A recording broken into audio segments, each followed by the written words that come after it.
All right. Hello, chat. How's it going? Hopefully well. We're back. We're playing more Yakuza 2. Late. You bitches. I'm not late. I'm on time. Perfectly on time, even. I'm not late. You're late. More mini games. There's a lot to do with the mini games in Yakuza 2. Like a lot. So we're just gonna keep it going. It's 2:01. My mic was on and I was speaking at 2. I cannot be blamed. No late. I was not late. Just because it's 2:01 now doesn't mean I was late. Is he late or is he early? Exactly. Maybe I intended to get here at 2:02. How do you know I'm not early? Think about it.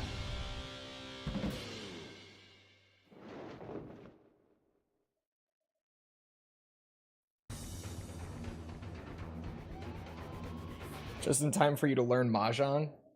I know how to play Mahjong. I don't think we're probably not going to do Mahjong today. There are so many mini games. There are so many. I don't know, maybe? Hold on. So, let me see. I still have to wrap this up, which is going to be great. I've got bowling. Shogi, I don't think is available yet. Oh my god. Yeah, we're definitely not. We're definitely not. Preload for Delta has started? When? I checked like 2 hours ago. Did it actually start? Oh, it did start. It's like at the top of my library, big and shiny on Steam. Metal Gear Solid Triangle Snake Eater is available for preload. Okay, I'll do that later because 20 minutes ago? Yeah, okay. I was like, I checked it this morning and it wasn't preloading yet. All right, get the notes up. I gotta get my my groove back. Get back to what I do best. Here we go, it was this one.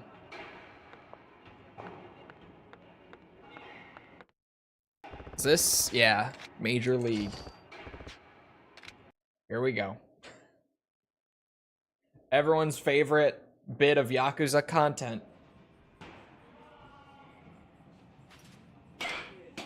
Good start.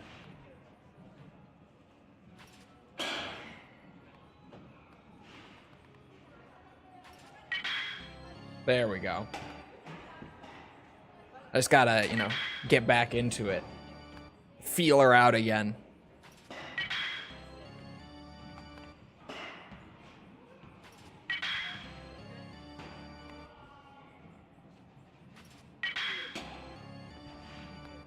I think I might have it again.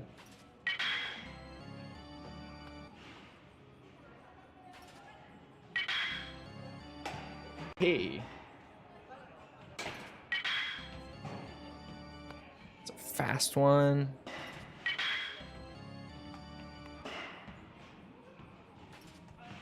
Shit.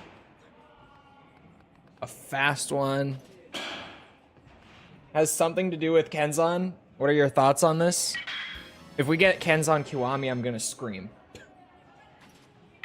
But, yeah, I'm aware that they've been talking about Kenzan a bit lately. And then we got, like, the news that at the stream, they're gonna be doing their reveal for whatever this new project is. And then also doing, like, a history on the development of Kenzan. Which is such an interesting thing to announce right before the stream. That they will also be doing like a look back on the development of Kenzan. There's no way they localize Kenzan's original story. Why?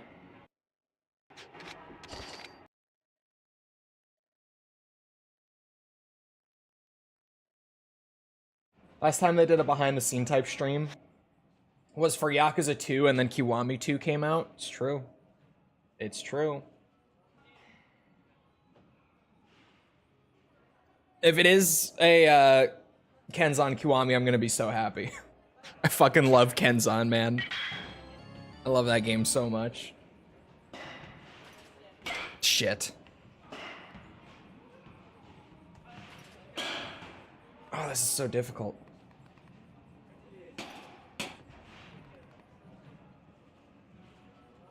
I just had it too.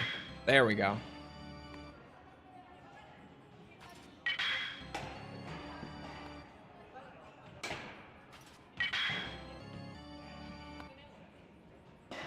Fast. These slow ones are the ones that I'm really worried about. For when I am warmed back up and going for the perfection again. It was because of putting Haruka through escort school? No, not at all. And that's a very inaccurate way of describing what happens with Haruka in that game. It's a whole... It's weird. It's weird. To try to explain it. Like the history behind that. Because it's very... Like, it's not great. And it's a little icky. But it's nothing that's like, we can never touch this story again because of it. If that makes sense. But, no, the stated reason for not localizing Kenzan prior was because they didn't think that fans outside of Japan would have any appreciation for the history of it. And I'm pretty sure that they're not even talking about, like, the era of Japan in general. I think they're pretty specifically just talking about, what's it? Like, the historical figures in it. Like, you know, most Westerners wouldn't know who, I don't know, who most of them are. Miyamoto Musashi, not so much. He's kind of... I think he's well known enough at this point, especially because we keep getting more Japanese media in the West that revolves around Musashi, so he's pretty well known. But, like... Koji, maybe not so much. I'm trying to remember what the one guy's name is. I can picture him in my head. Starts with an I. Is it Ito? Hold on. Ito Itozai. I thought so. Yeah, Toji as well. Like, there are a lot of figures in that game that people outside of Japan wouldn't really know the history behind. If that, and I think that's more what they meant. More popular here compared to Ryoma? I think he definitely is, yeah. But even the whole, like, not understanding the history thing always came across as really weird to me. Because in Kenzan, when you play it, anytime that they put up, like, a term that's from the time period that players nowadays probably wouldn't be super familiar with, they had a button, I think it was like triangle or something, that would open up, like, an in-depth explanation of what that specific term means. And, like, the context behind it. So I always thought that the history being the stated reason for not localizing it was a bit odd. Because the game itself explains the history to you. A glossary? Not quite. Like, there isn't a full glossary to look through, but it pretty much gives you, like, a definition of the words as they appear. So I thought it was weird that RGG's stated reason for not localizing it to begin with was people outside of Japan won't know much about the history of this game, like the time period of it. But that could also be why What's that? We're getting an in-depth look at the development of it. They might try to explain some of that context, at least in general. Like who the major figures are, if nothing else.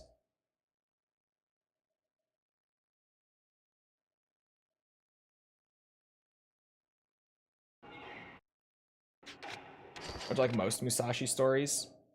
There were a lot in Kenzan and Ishin. Not like all the characters actually existed. And even then, especially for earlier Edo period, and especially with Musashi,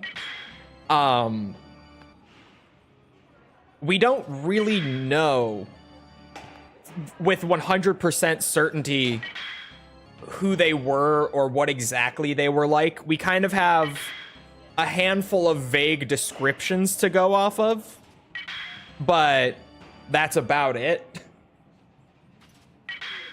Ryoma's actually, in terms of Ishin and like the history behind that game, he's much more well documented in terms of how much we know about him and his life than someone like Musashi, who did exist, but he almost is more of a legend just because we don't know a lot about him for absolute certain. Which is, it almost makes him more interesting, if you ask me. And obviously, they can have a lot more fun playing around with that in a video game or just any story. You know they're gonna recast a lot of characters? Yeah. Is there a character from the original that you wouldn't want to see get recast?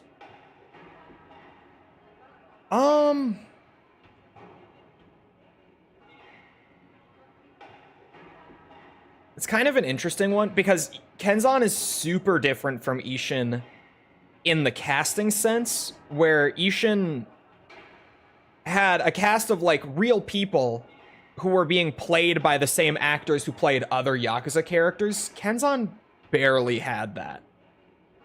Like it did, but to a very small degree. Like I can think of Musashi, obviously. Ito was played by... Why can't I think of his name? Oh, fuck it. He was played by a Yakuza actor. I have to think. There aren't many.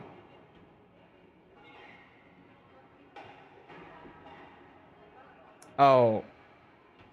Majima's obviously in it. Yes, Kawara, thank you. I'm like, he's from Yakuza 2, so it was frustrating me, but I was gonna go past it. But yes, Kawara from Yakuza 2 played, Itozai. Hayashi, I don't think was in Kenzan, unless I'm just forgetting him. I don't think he was in Kenzan at all. And then, what's the real life equivalent? Hold on, you probably said it there somewhere. Or not. For Majima's character. For Goro Hachi Majima, who has like a personality shift later in the game, and that personality shift flips him into being like an actual historical figure. Hold on, I have to find it now.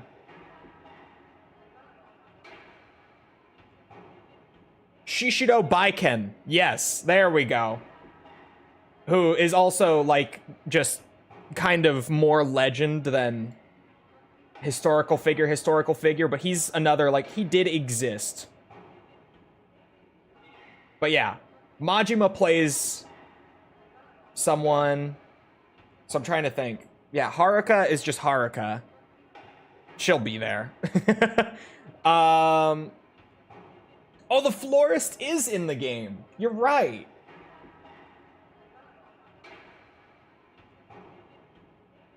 I'm trying to remember what else.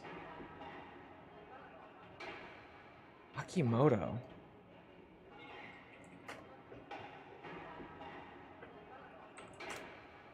Is it? Yeah, I was about to say, is that the sub-story guy? Like the recurring sub-story guy? I don't know if I found him in Kenzan. Are you sure he's in Kenzan? Wait a minute. Oh, it's a different character. Slightly different. Because I went to the wiki. I'm like, there's no picture of him from Kenzan. They don't have him listed. But yeah. He's listed under appears in. Got it.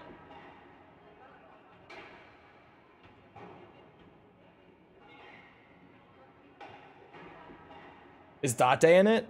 No, I don't think so. Classic Neo Geo series? No, the historical figure. No, just kidding. Just someone's name. I don't know why I said historical figure. Just a character from Yakuza 2.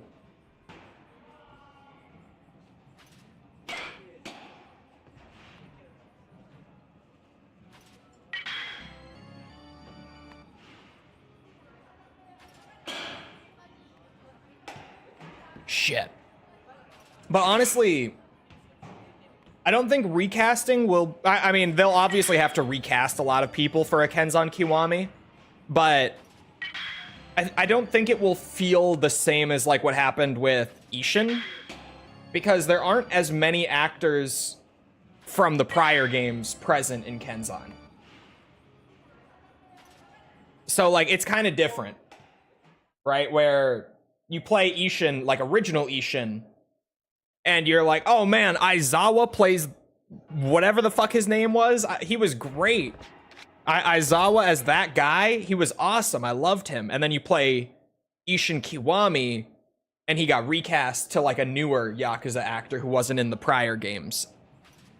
It's not that sort of situation, or at least it won't be as much. Whereas with Ishin, they had to recast like half of the significant cast.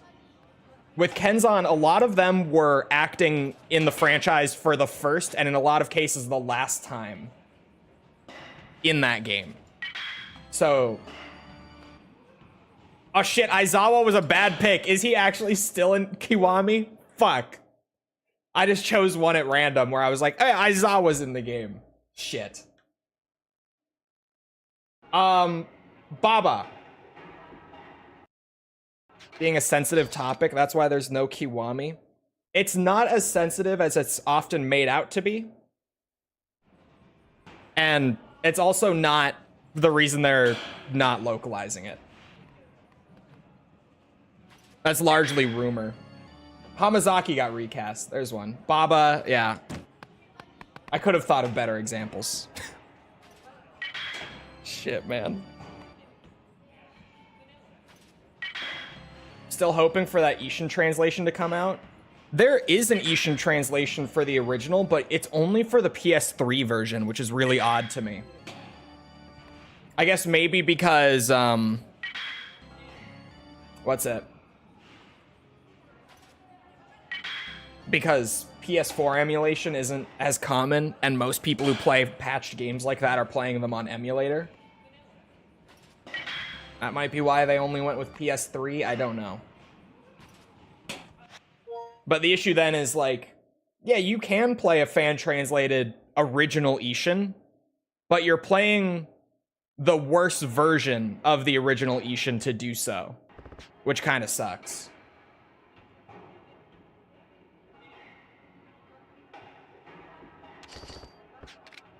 Wait for Delta. Don't ask me. Oh shit. I actually meant to have a poll running. That's why there's no pinned message. Hold on.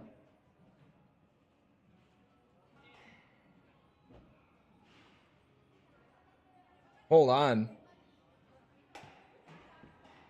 What's even the difference between PS3 and 4? Just visual downgrades, obviously, to run on PS3. And then I think there are like a handful of pieces of content that got cut from the PS4 version, but I don't know the specifics on that, but I'm pretty sure there is some content cut from the PS3 version. Probably also because of performance reasons.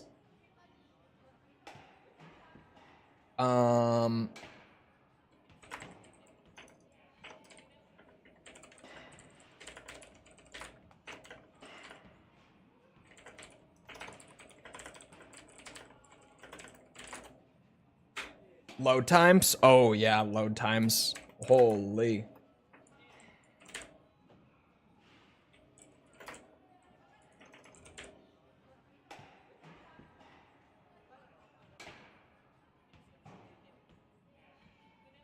There we go.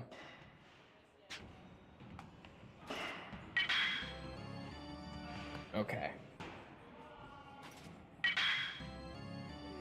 Locking it in real quick. Because holy shit, these batting cages.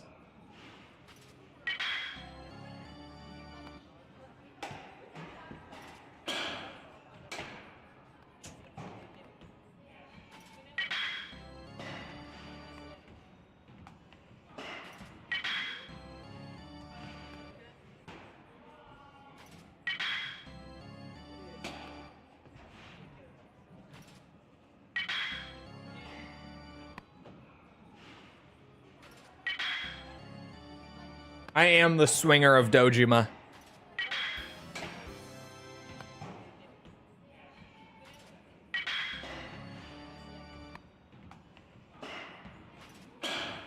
That one was so fast. What the fuck?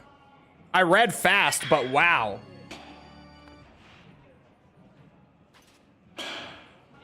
New controls, but legacy filter? That's not how it functions in the game. As far as I'm aware. They're just two entirely different modes that encompass, like, the visual filter, the control style, the camera perspective, and the balancing changes all at once. I think it's just two modes that you toggle between.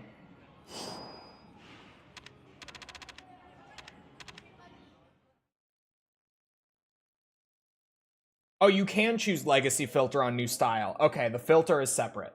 Got it. I knew everything else was together, so I figured they just went all the way. But no, okay, filter is separate. Got you.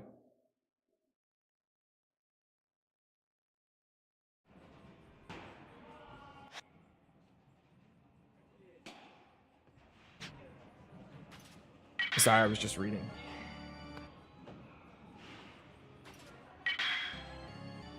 Okay, big 20 coming up. Right? Surely.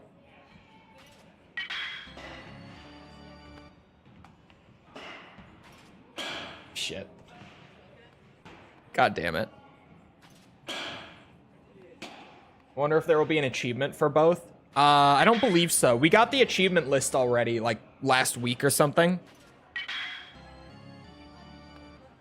I think it's just whichever you prefer. Honestly, there should be separate achievements, considering the game is balanced entirely differently between both styles.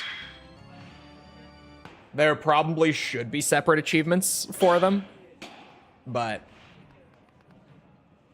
I'm not the one making the game.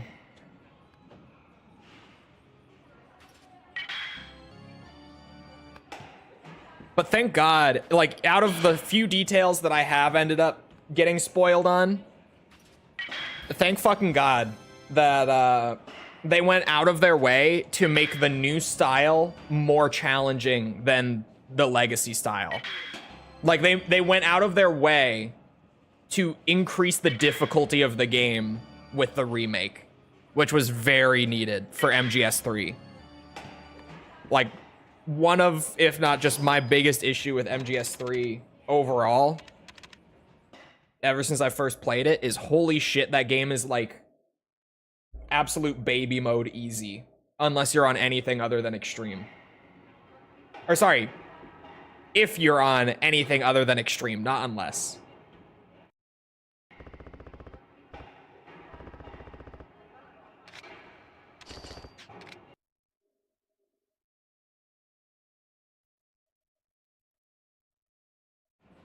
How many new features will be incorporated into Legacy mode? I imagine very, very few. Since the entire purpose of Legacy mode is just to play like the original Snake Eater version. I imagine it will be incredibly similar. I bet like the controls feeling smoother will carry over. Like basic things like that, but not much, would be my guess. Jesus Christ. Will the hold-up still be pressure sensitive? I doubt it. Because PS5 doesn't have pressure sensitive buttons. Unless it does. But I don't believe the DualSense has them.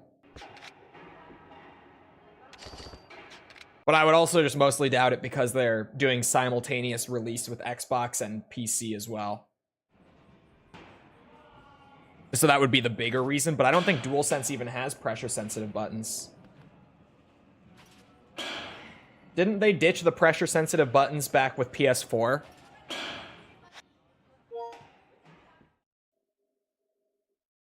What is happening?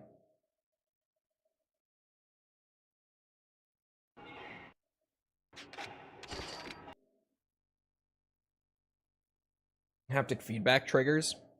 Again, I wouldn't bet on it just because it's releasing on everything all at once, so I doubt there will be many like PS5 specific features.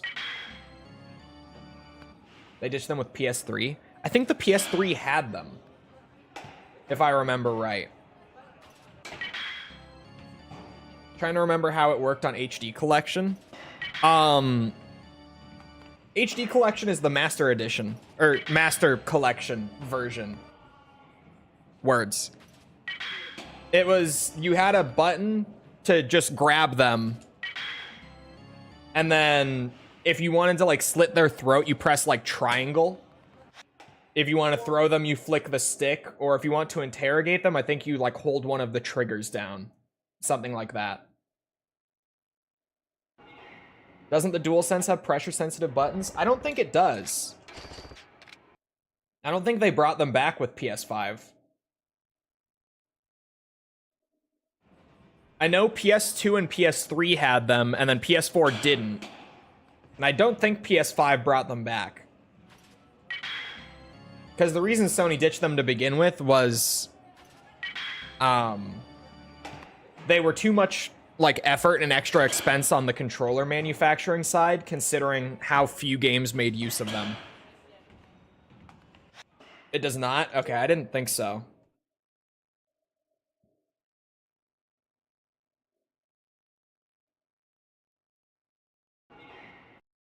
These batting cages are just the worst. Oh my god.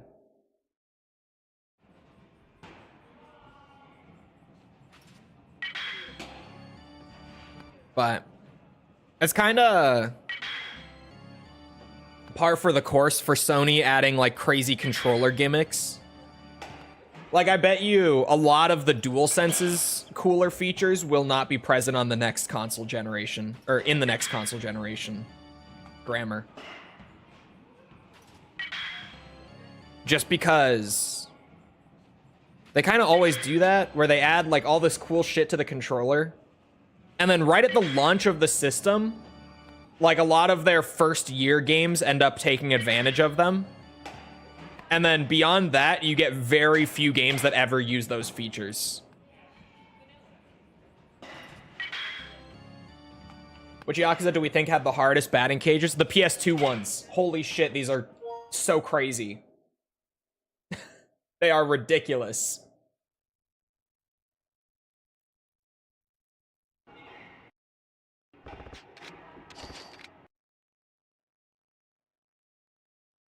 Especially when the requirement for completion is to get a perfect 20 home runs on every level of the course.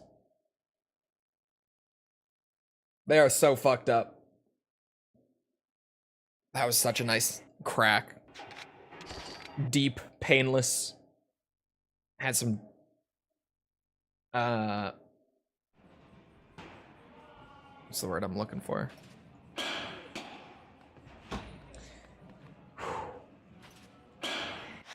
Would you want karaoke and Kenzan? I mean, I guess they could add it. Not particularly. Chat, can I be so real? Can I be so real with you?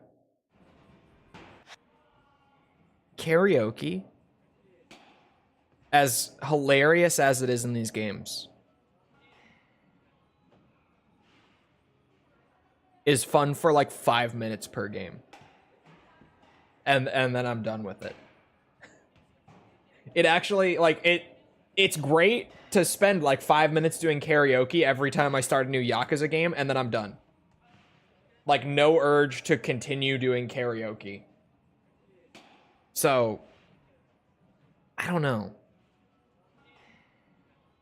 So true. Okay, so it's not just me. Like, I want to see the crazy, like, well-animated song once, and then I'm moving on. Like, I'm good. It's not a mini game that I yearn to go back to. Granted, neither are these fucking batting cages. But you get what I'm saying?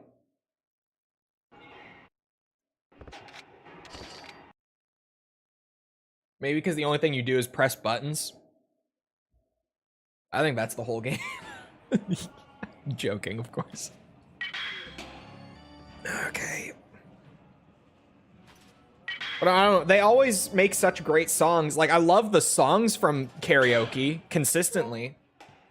Like, I always talk about Machine Gun Kiss is like the Yakuza song for me. But I don't know. I don't feel like I need more karaoke in a game that didn't have it to begin with. You know what I mean? Like, if it wasn't there and it's not there in the Kiwami, I'm not going to be bothered at all. Even if they do add it, I'm going to be like, "Oh, cool." And I'm going to move on within 5 minutes.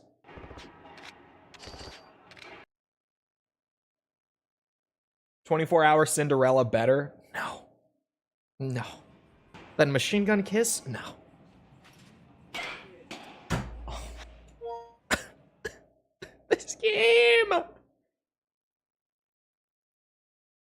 Akiyama's is my favorite anyways. Bro, Akiyama's Baka Mitai is so much better than everyone else's. It's crazy. It's crazy.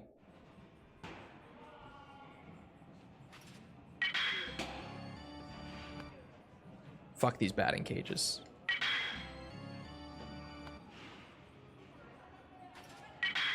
Okay.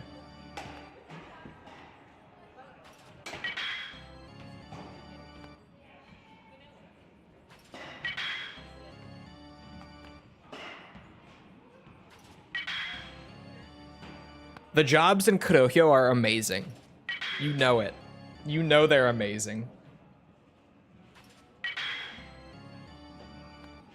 The ramen shop one? Come on. Working at the ramen shop in Kurohyou, you know they're great.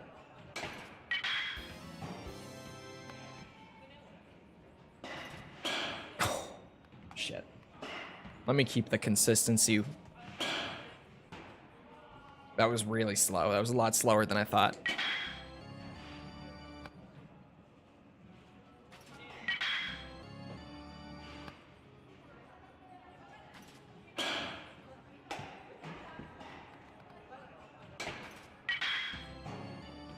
Slow one.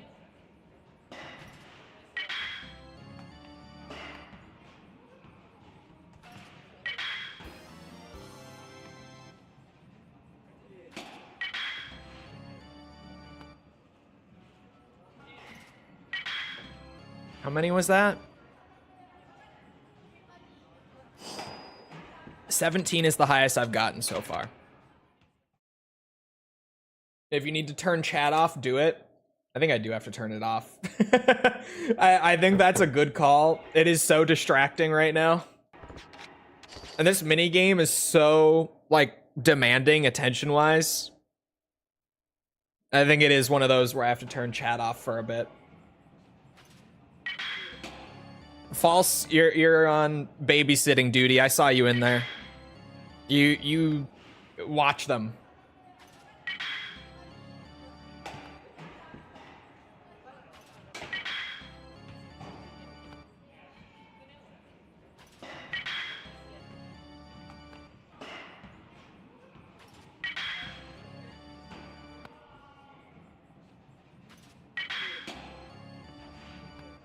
I got this.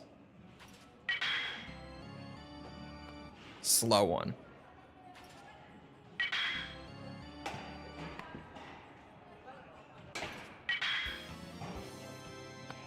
Fast one.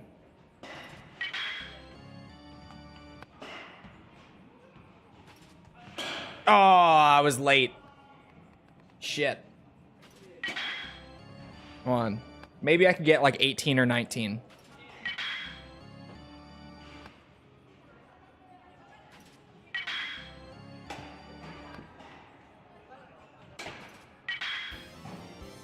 Slow one.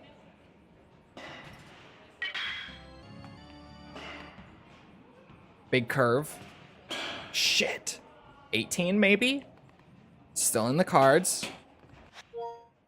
God damn it. I turn it back on for a fucking second. I turn it back on just to peek back in. And the one message I see when I peek back is goo goo gaga. What the fuck?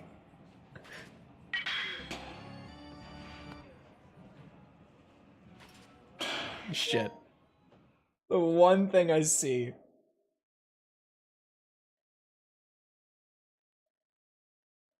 Zen mode so early? Bro, we just need this done. These batting cages are the actual worst, and this is the last batting cage for the PS2 era of Yakuza. This is the last one I have to score a perfect 20 on, and then we're done. I don't have to do these again. I just have to get through this one.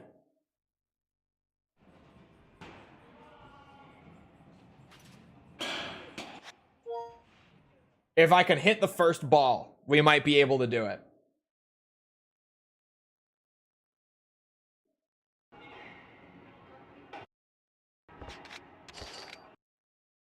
Maybe I need more caffeine. I'll think about it.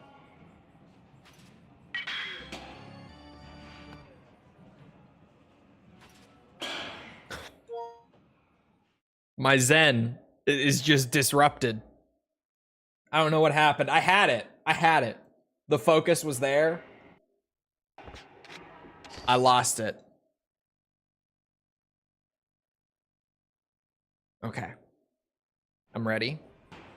Gamer mode. That's 1. 2. 3. Fuck. Where is your motivation? What type of pitch do you struggle with? I don't even struggle with any of them, like, in particular. The issue with this one is that it's just constantly changing the pace between, like, every throw. So, the reason that this one is so hard to get a perfect score on, specifically, is because the timing is not consistent whatsoever between all the different pitches here. It's one of those where, like, all of these pitches, if they just threw 20 of them at me in a row, I would be perfectly fine. We would be out of here in, like, 5 minutes. But it's because they change with every single throw, and that's why I have them all written down, so that I at least have a general idea of what's coming at me on the next pitch. I wrote down their speeds so that I know that, like, that slow one is coming before it gets thrown. But it's still super fucked. It's just the change of pace between every single throw that gets me more than anything.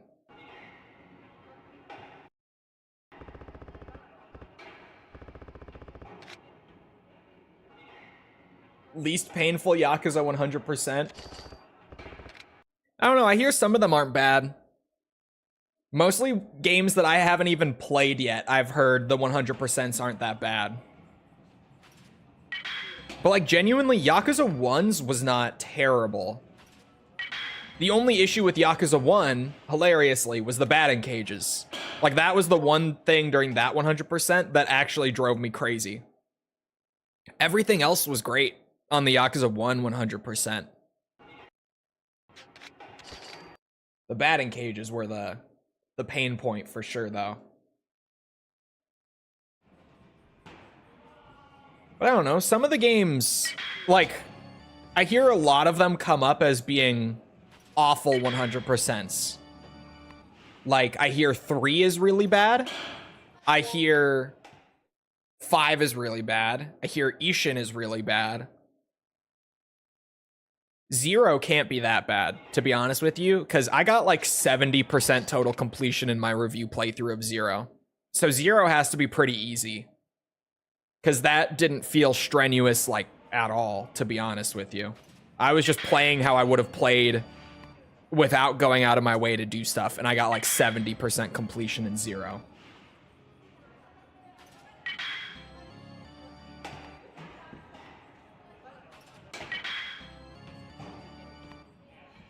But I hear, like, Gaiden isn't supposed to be too bad. I heard Pirate Yakuza was a pretty easy one.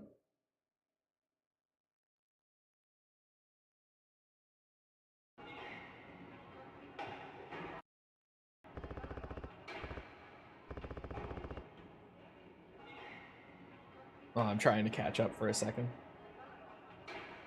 Minigames get easier as the games get bigger.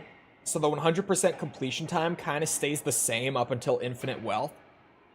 Infinite Wealth isn't even... Well, I think Infinite Wealth is what? Like the 3rd longest, if I remember right? I think it takes like the 3rd longest time to 100% Infinite Wealth out of all of them. From what I remember. I know 5 is still to this day the longest 100% in the series. Which doesn't shock me at all. Because Yakuza 5's just ambition fucking floored me when I was playing that game. Like, I was blown away by just the scale of Yakuza 5. And just how crazy they went with everything in that game. Especially, Yakuza 5 was made in, like, what, a year and a half? Give or take? Like, especially with that thrown in, I was just fucking floored by that game. Yeah, about a year and a half. It's insane how much they did in that time. Like, actually jaw-dropping. RGG is built different, man. I'm telling you. I don't know how they do that shit. But there are a lot of games that I just never hear anything about their 100% in this series. Like, I have never heard someone talk positively or negatively. Sorry, I have the hiccups. About, like, Yakuza 4 100%, so I'm assuming that one must not be too bad. I don't know. I've just never heard anyone say anything about it. I've never heard anything about Dead Souls. That one is probably just because no one has tried to. I say that exaggerating a little bit, but I doubt many people have 100%ed Dead Souls. Coming off 4, it's crazy. Yeah, I didn't play 5 coming off of 4. Doing the release order. Because what ended up happening was I played 3 into 4, and that was pretty impressive, like, already, just in terms of how much bigger Yakuza 4 was. And then, after 4, I think I played, I'm trying to remember the order, I think it was Kudohyo after 4, and then Dead Souls, and then Kudohyo 2, and then I played Yakuza 5. But even then, I was still blown away by Yakuza 5. Even though I didn't play it right off of 4. I was still just like, holy shit.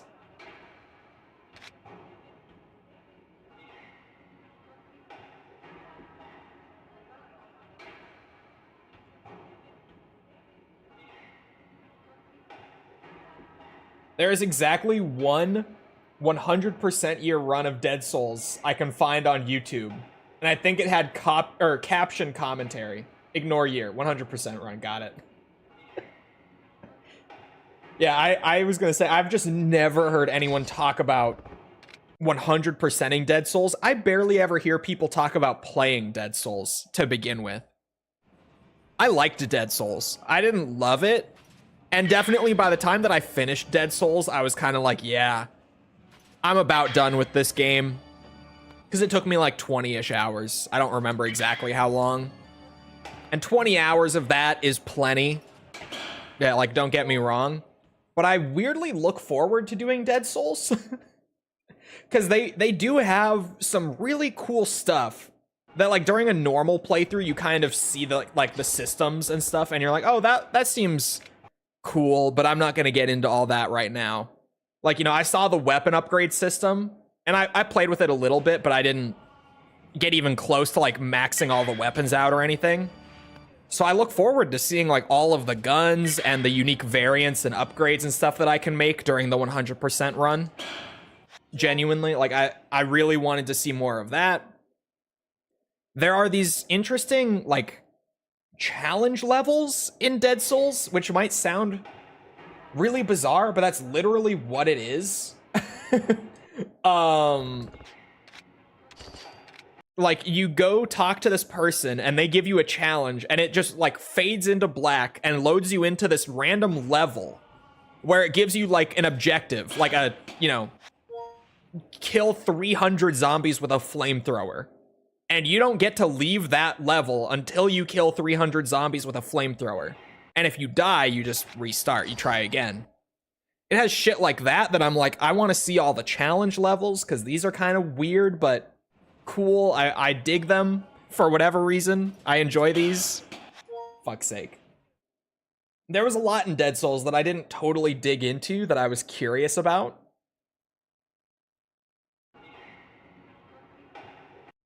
So I do weirdly look forward to 100%ing that one, just because I do want to see, like, everything else. Plus, I know very few people have done that shit. So it's always fun when a lot of people in chat are also seeing content for the first time alongside me playing it for the first time. I refuse to believe 100%ing 5 will take longer than Infinite Wealth. I think it's, like, pretty considerably longer, at least on the average. Hold on. I can look on the averages on, like, how long to beat, which is never perfect. Yeah, Infinite Wealth says 116 hours for 100%. Yakuza 5 says 154. So, on average, Yakuza 5 is supposed to take about 40 hours longer than Infinite Wealth for 100%. Which, I haven't played Infinite Wealth, but I would kind of believe if something like that were the case, because, dude, my normal playthrough of Yakuza 5, again, like, not going out of my way to do anything more than I would normally do, was nearly 70 hours long. Just playing through the story and doing some side content, but not going out of my way to do, like, all of it. Not even close. I did, like, less than half of the side content, and I was a little shy of, like, a 70-hour playthrough. So I'd believe it. I'd really believe it. And I get people in my comments on the Yakuza 5 video who are like, man, I need to go back and finish this game, because I've been, like, picking it up and putting it down over the course of, like, 2 years now. Like, I'll play it for a little bit and then put it to the side, and then come back and make more progress and then put it to the side. And if you are going out of your way to, like, do side stories and the sub stories, because side stories and sub stories are two totally different things. Those are two unique, like, chains of side content per character to follow. And you're doing, you know, mini games and trying to get all the upgrades, like all the training and yada yada. Like, I can see that being the kind of RPG that you just pick up and put down over the course of, like, a year or two in the process of trying to beat it. I can absolutely see it being that kind of game. Sorry, I'm swinging right now. The swinger of Dojima. Don't forget it.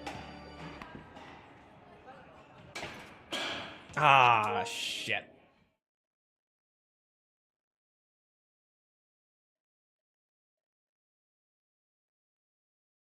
I want a more optimized port of Dead Souls. Yeah, the PS3 version of Dead Souls is a nightmare. Because you play it on PS3 and it's a disaster. Like it's chugging along. It crashes. It's a nightmare. You play it on PC, the performance still isn't great. It's kind of chugging along, not as much as on PS3, but it's still, you know, performance dips playing it on like emulation, even on a beef PC like I've got. Performance dipped a lot. It crashed a lot on PC as well. Not as much as on PS3, but it still crashed a lot. Dead Souls is kind of a nightmare no matter how you play it. That game is a technical disaster, which sucks. Because whatever, like, credit you could give Dead Souls for just being a silly, fun Yakuza game with zombies in it, like, however much you could praise that and be like, no, you guys, Dead Souls is actually a good time, it's gonna get countered by the fact that that game runs like ass. Like, no matter how you play it, that game runs like shit. Fuck these batting cages. I'm gonna lose it. I almost can't do the heat snipes because of the lag. Yeah, it's rough. I'm surprised you haven't had any crashes. But it's bad. That was one that I did run a bit on the PS3. Just because I was like, it really can't be that bad, can it? And I didn't capture any footage off of it because setting up an Elgato with a PS3 is just the worst. And I wasn't gonna play it for that long. But yeah, it chugged, it crashed, it sure as shit was that bad on PS3 as well. So just any like more, you know, optimized port would be great. Stop reading chat. Okay, my bad. I didn't see you guys tell me to stop reading chat. I didn't see that. That was just, I sensed it. Sensed it somehow. Definitely. I didn't look and see it, of course.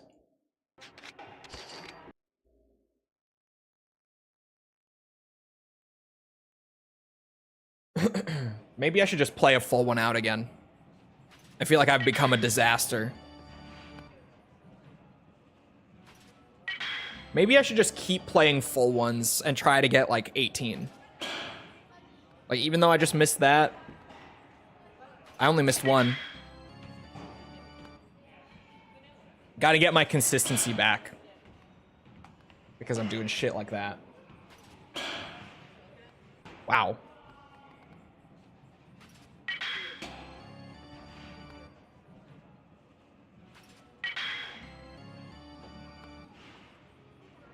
I also never hear people talk about 100%ing the Fist of the North Star game now that I think about it. Like, ever. I hear people bring up the Fist of the North Star game from time to time, but I haven't heard what it's like for completion.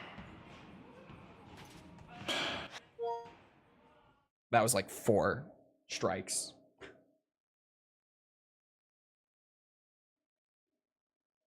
I'll get consistency back, but at a certain point, a run is just mega fucked.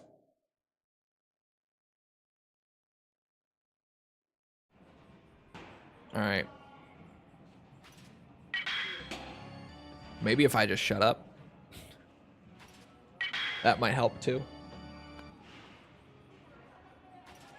Although that's really hard for me to do. Shit. I thought that would be faster.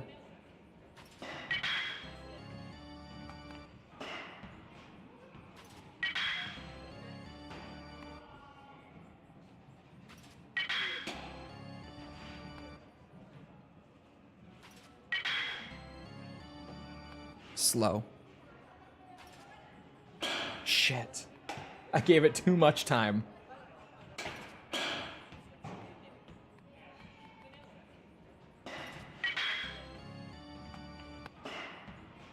Medium. Damn it.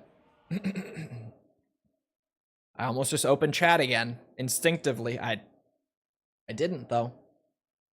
I didn't look. And I won't look. I will not. Can you guys believe that Delta is tomorrow? One more sleep until Delta. Well, if you're gonna sleep, I'm sure some people aren't going to.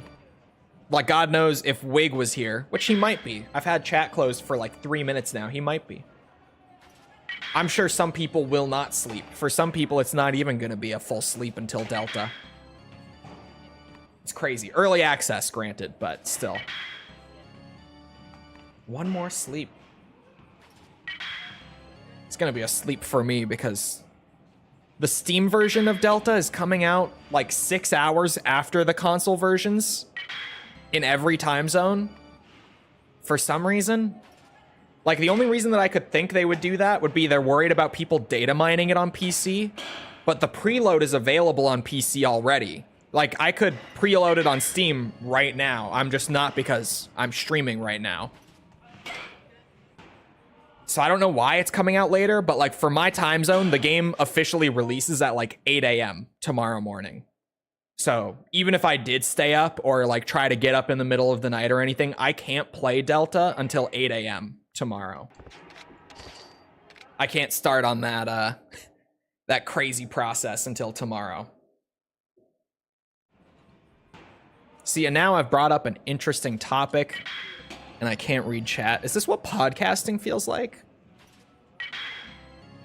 I feel like I would have the worst podcast. The ADHD would really show when it's just me talking to myself. And I change topic like every 2 minutes.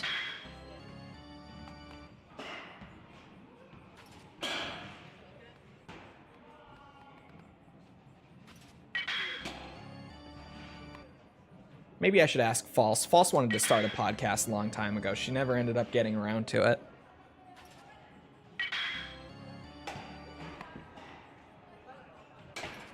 False and I are fucking yappers.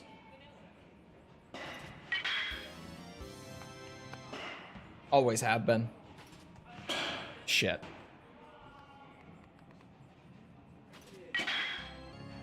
Like, even before we dated, we were just the worst.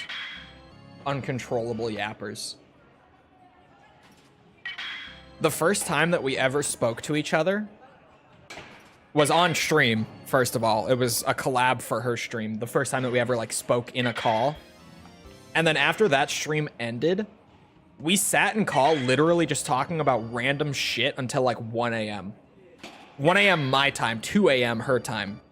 Eastern time. What was that score? Uncontrollable yappers. I got 18.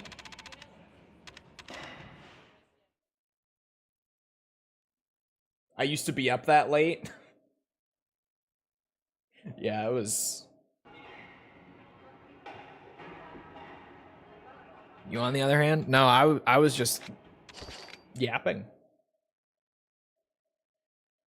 But looking back at it, it's crazy. Like, we literally met a few hours prior and then just fucking talked about whatever, like complete nonsense until like 1 a.m. Shit.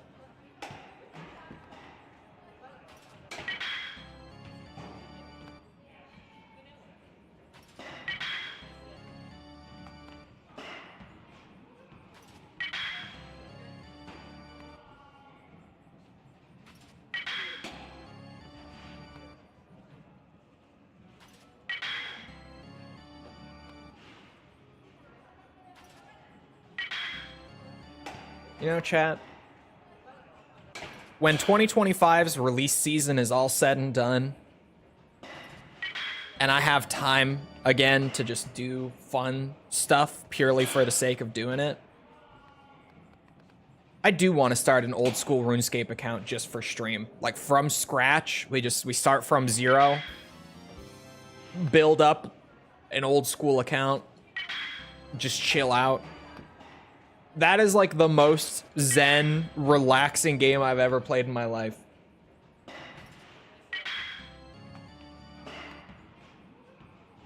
Old school RuneScape might be the most chill video game ever released.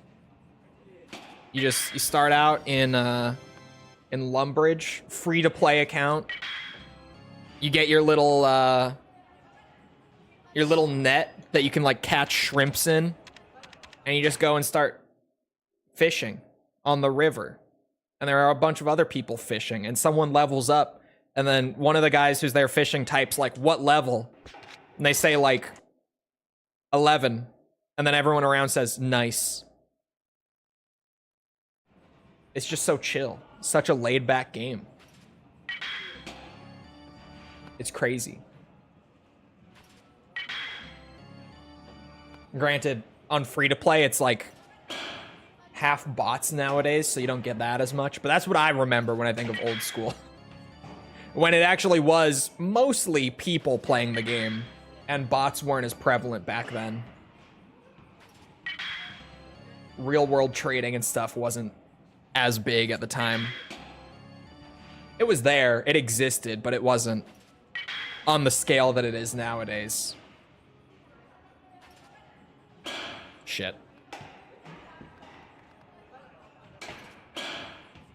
Shit.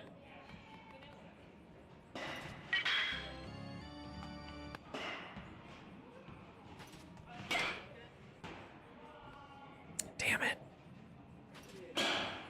What is happening? I lost it. I lost it.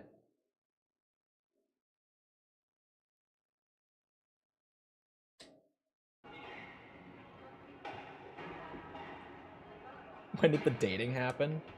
About 9 months ago.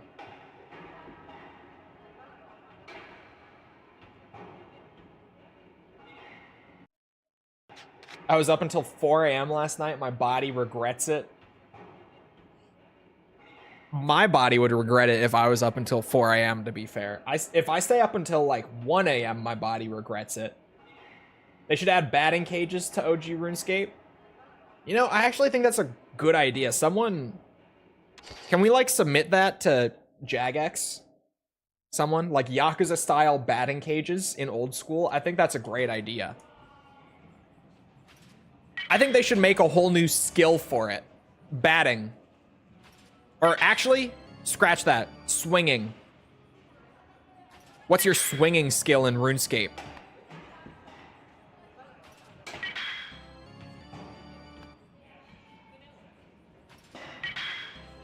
I think that would be a great idea.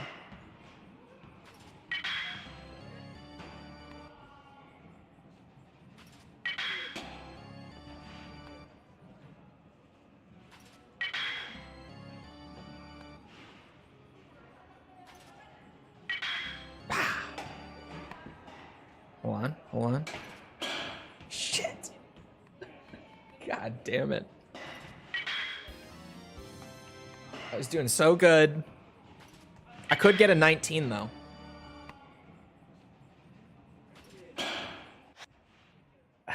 Or not. Keep it going a little bit more. I'm just trying to really get the consistency back. Then it goes fast.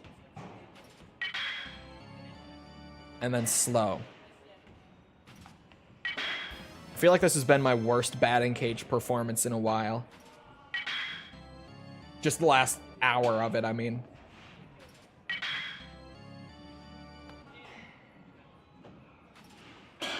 Shit. 17, maybe?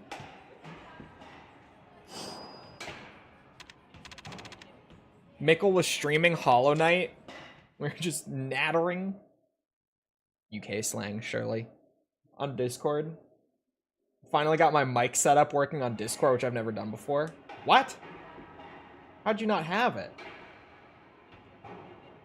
Oh. I see what you mean. I see what you mean. Hold on. Wait, what is that? No, hold on. I want this one. No.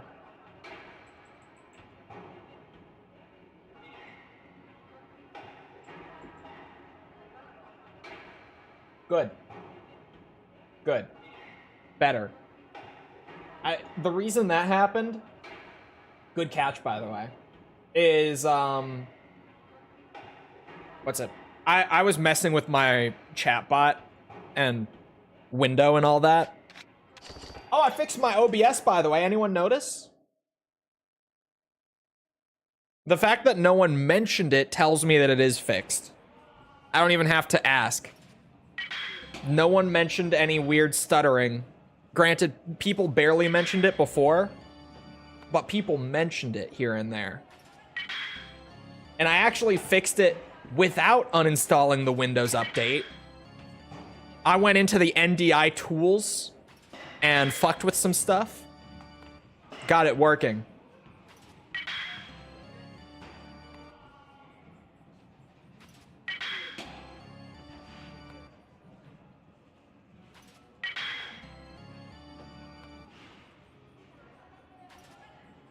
I got a little put off of uninstalling the Windows update after, I think it was Metalhead yesterday, who was talking about how he just tried to remove a recent Windows update and it borked like his whole Windows install. And I was like, ooh, yeah, I forget that's a thing that can happen. I'd rather not. Oh no, I have a Discord ping now. Don't let it be false pinging me since I have my chat down to be like, actually, you are still stuttering.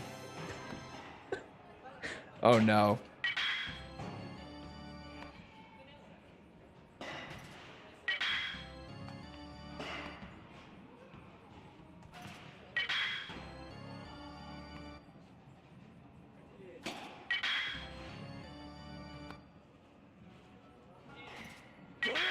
Oh.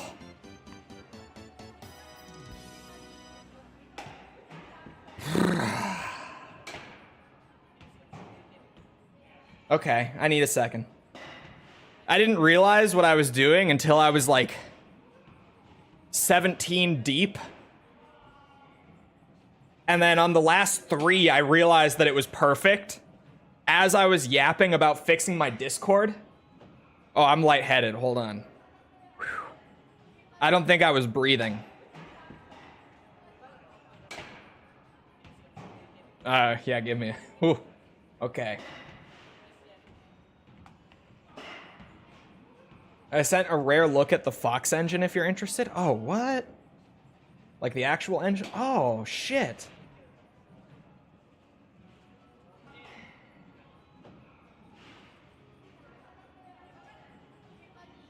Praise the God Emperor, the swinger of Dojima. Oh my god, yeah, this looks weird as fuck. It's neat though. It's laid out pretty weirdly, and what I find really interesting about this is that it's in English. The engine, I mean.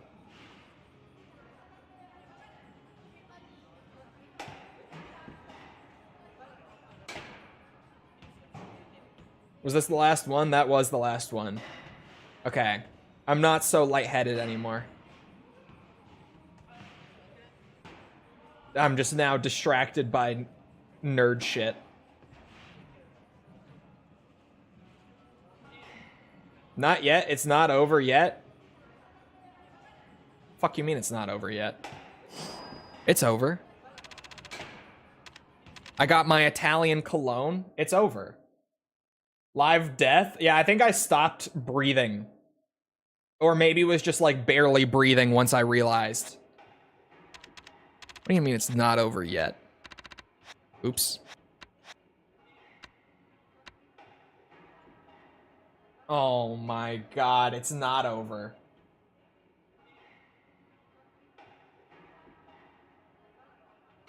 Oh no. Oh no, it's not over. Are you fucking kidding me? There's an alien course? Oh god. No one told me there was gonna be an alien course. Batting cage stream. Bro, I thought I was done. Oh, okay, hold on. Sit back up. I'm good.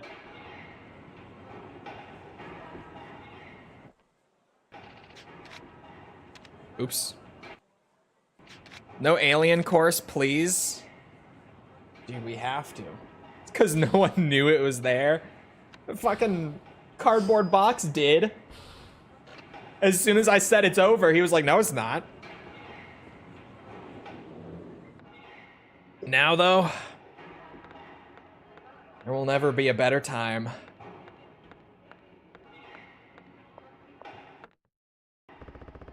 All right, let's see what this is about then. Sometimes I feel like we're in Yakuza 1. Yeah. Let's see. How bad can it be?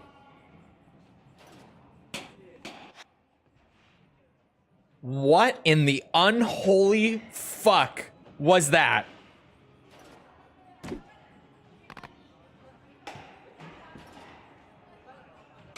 Oh, sweet Jesus.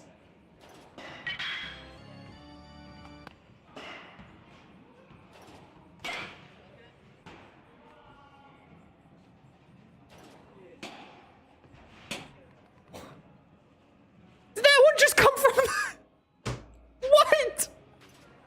And then a normal fastball. What is this? No, dude. No. There's no way.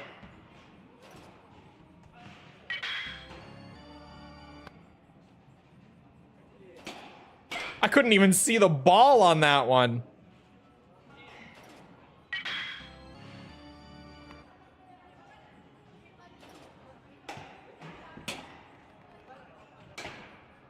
No, dude.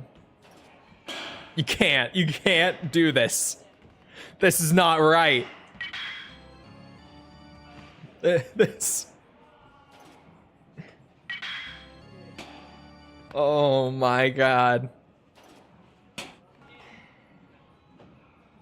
Chole's been on the baby courses.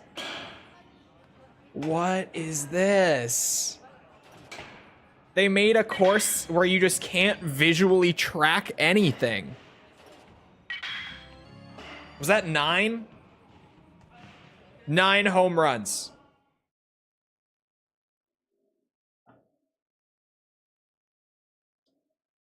Okay.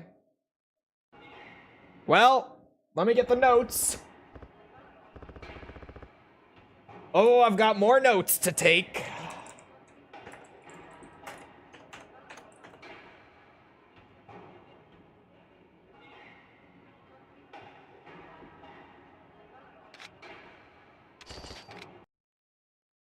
Yakuza 2 is officially the worst game to 100%. I don't care what anyone says.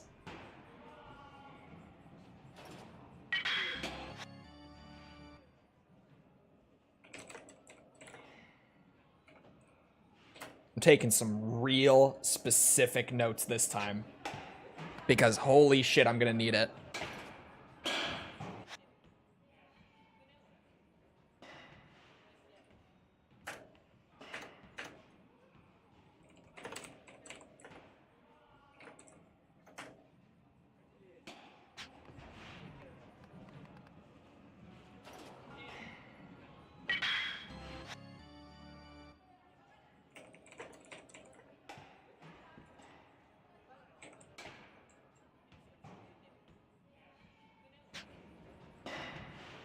The game is cheating.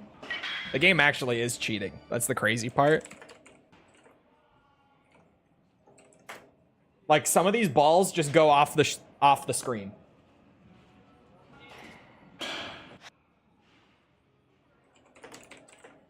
Was that 96? Yeah.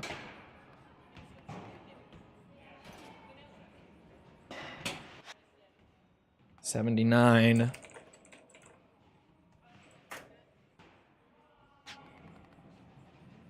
This twisted game needs to be reset.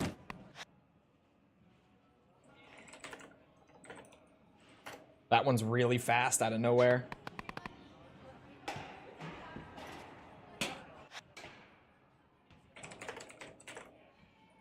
This does feel like fucking Jedi training exercises. Like you need to be in tune with the Force to be able to hit this shit. Is that 79? Yeah, thought so.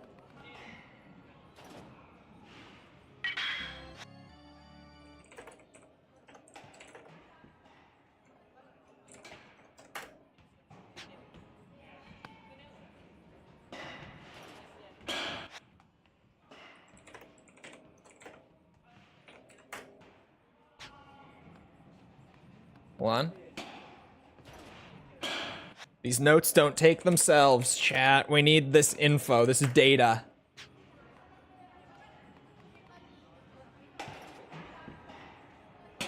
Early. Okay, so there, what was that? 74.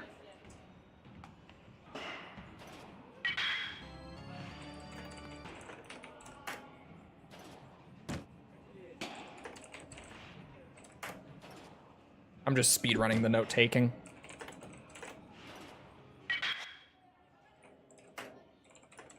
Or no, that was to the right. That was a right curve at 80 kilometers.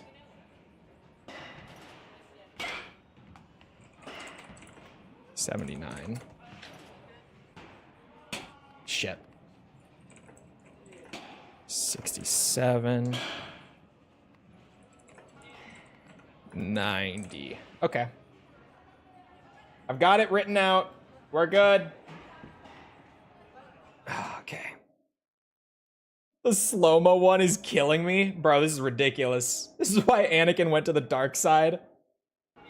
It's gotten so bad, it's actually fun. This cannot be a real thing. Like, are you shitting me? There's an alien course where you gotta get a notepad for how fast balls fly at your face. True. This is our new home. Get used to it. No, no, no, no, no. Behold, the power of knowledge. I was early. Fuck.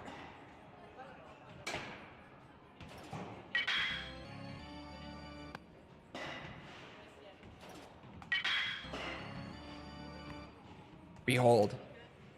Who needs to be a Jedi? Early again. When you can just write down exactly what's gonna happen.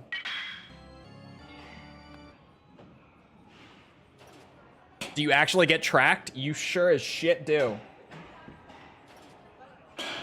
No completion points, though. Completion points didn't become a thing until Yakuza 0.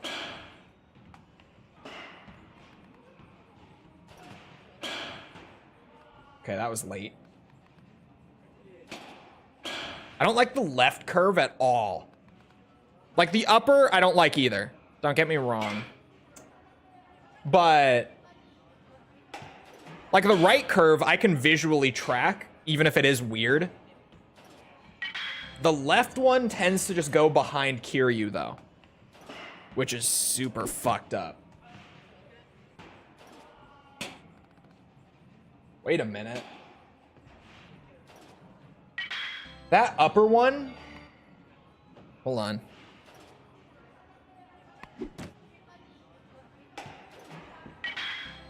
How many was that? 7. That upper one, the 60-kilometer one, that's the slowest ball that gets pitched during all of this.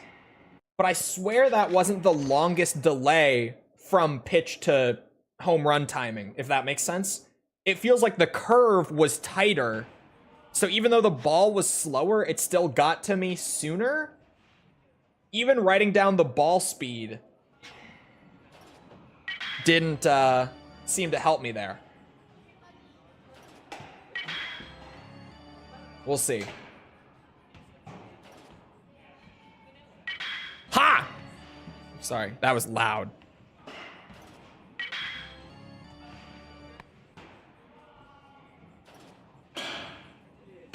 Take this, RGG. Shit.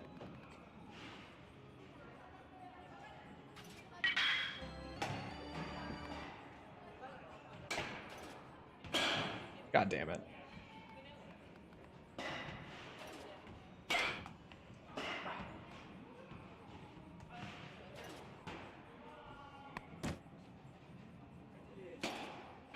Oh, I read the wrong one.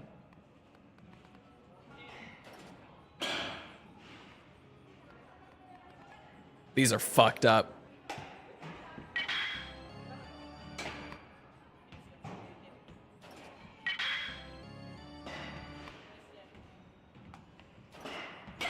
Oh, come on, man.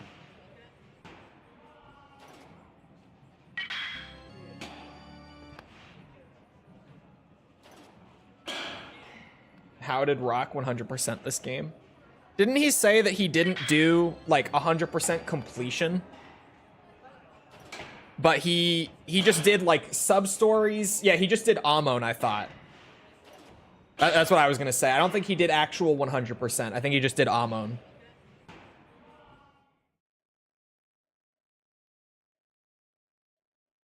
Which I think he said is what he does for most of them. But yeah, here. For the completion list, behold. Minigames. So you see, these are the best scores at the bottom of the screen for all of them. And when they turn red is when they're totally, like, maxed out, right? You get the perfect score, they turn red. Same with the driving range, which we already did all of. And it tracks for each individual course. So, fuck you, RGG. God damn it.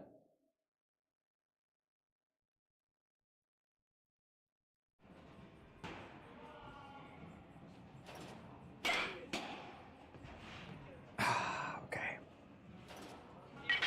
And yeah, it's true that the mini games don't affect the percentage at the end of your playthrough. So like I could not touch the mini games. But as long as I do, well, I guess some mini games you have to for like certain sub-stories, but I could not do perfect scores or anything on all the mini games and still get it to say 100% at the end. However, if I did that, my completion tracker wouldn't be complete. So I would be a phony.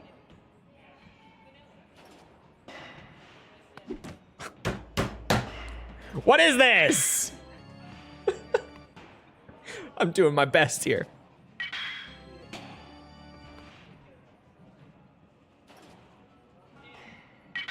Ha!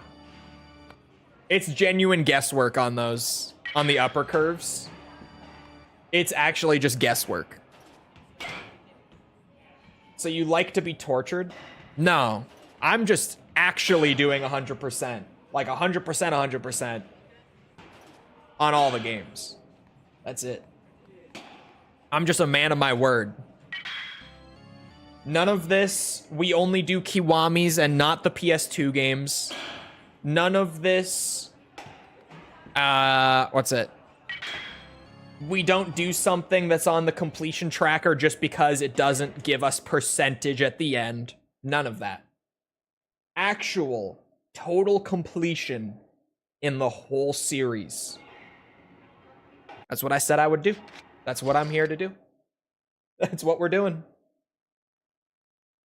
There's no such thing as cheating when it comes to alien batting cages. See, you say that? And I could cheat to get it. I could. And I bet you no one in chat would care. But how much more impressive would it be? How much greater of a feat would it be? An accomplishment if I actually did it without cheating.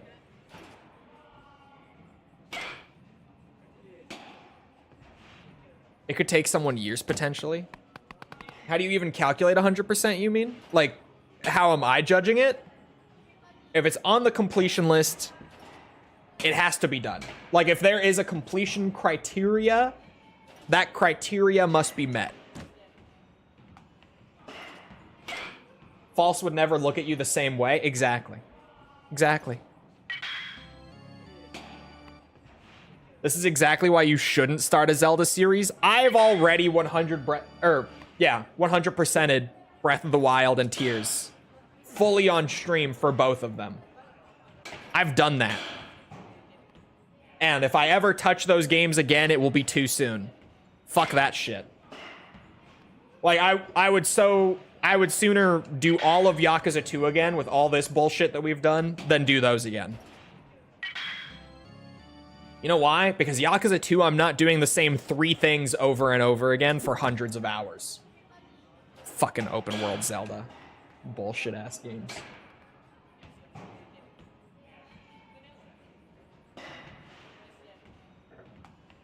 Oh, average completion time. Oh, have no idea.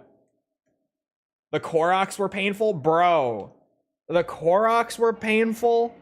The side quests were painful. Everything is painful. Does that mean you S-ranked all of those missions even though you don't get a % from it? No, we didn't do rank on 3. We did them for Silent Line, but not for 3.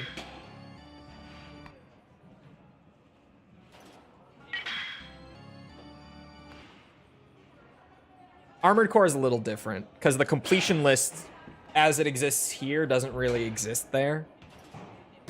But then, like, whoa, what is that ball doing?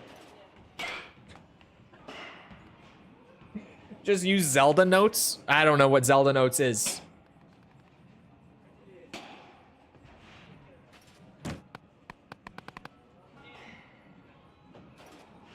But it's tracked. We didn't do it.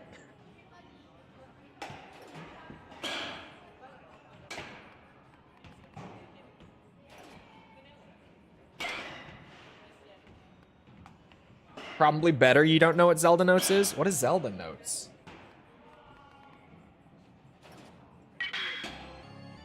Oh, it's the dumb Switch 2 edition mobile thing. Did you guys see the new Arlo video about Mario Party?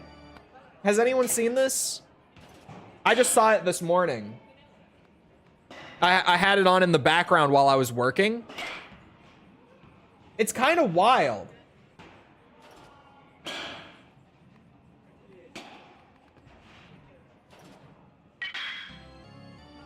I meant to watch that, actually. I definitely only agree with him for like half of the video. It's bad. Yeah, so it's bad. There are really bad parts in that video where he's like defending Nintendo on all sorts of stuff that he shouldn't be. But the central point of the video, when he's not getting sidetracked near the middle, which is where things get bad, but the beginning and the end are good. The whole point of the video is that the $20 upgrade for the Switch 2 edition is what I've heard is bad. Oh, the video's kind of bad too. I wouldn't be surprised if you heard that. But yes, the Mario Jamboree upgrade is really bad, and that's the main point of the video.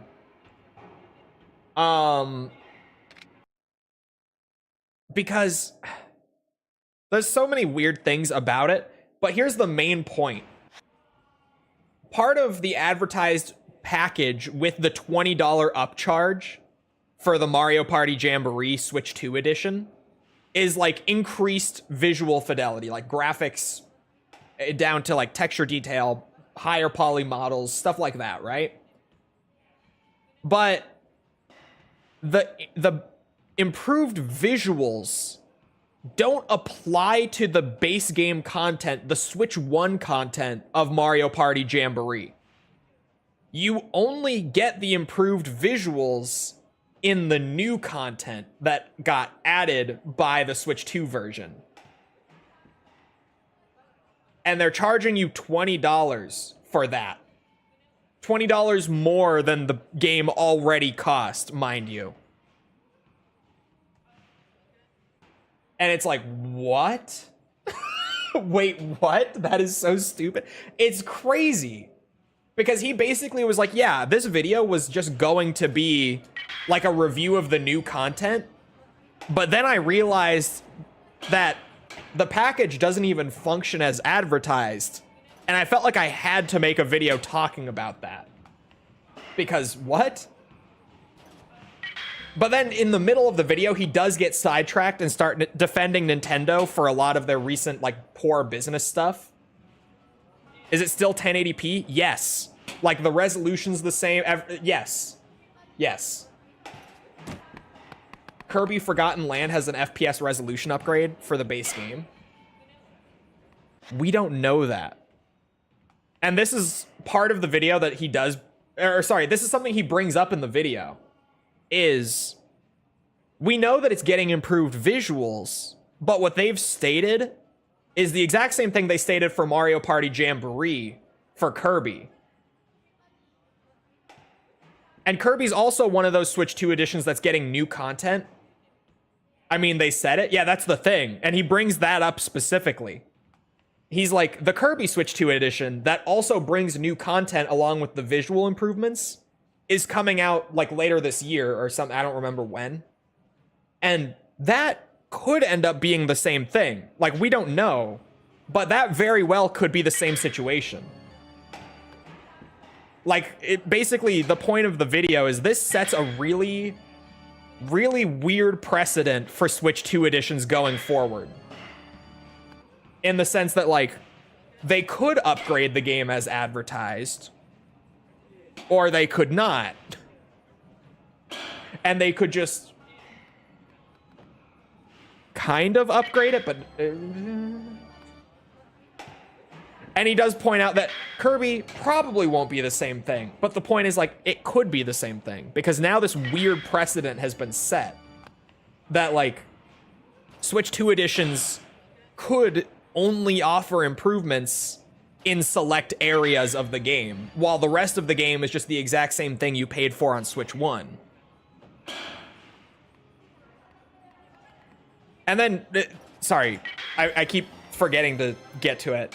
The whole thing near the middle of the video where I feel like he totally went off the rails and especially lost me was he started defending like a lot of Nintendo's recent anti-consumer stuff, like the Breath of the Wild upgrade pack, where you can play your Switch 1 Breath of the Wild on Switch 2, but you only get the upgraded resolution and frame rate that the system is capable of if you pay $10 to remove the limit that is still artificially in place when playing it on that system. And he defends that for some reason.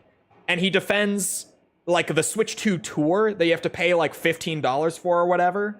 And it's literally just a tech demo for the console that you have to pay for on top of the console. And he's like, yeah, that's fine. I don't see a problem with that. I felt like I got my $15 of value out of that demo. And it's just kind of like, what? Where did this video go?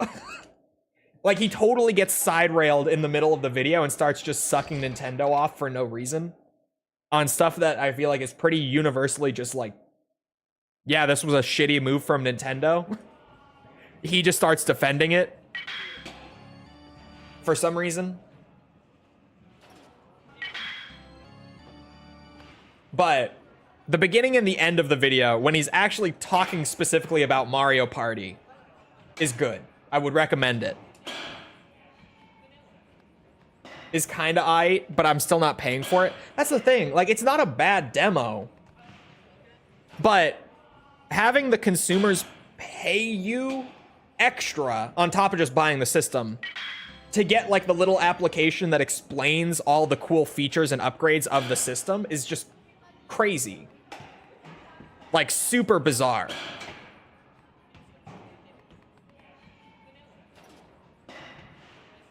Shit.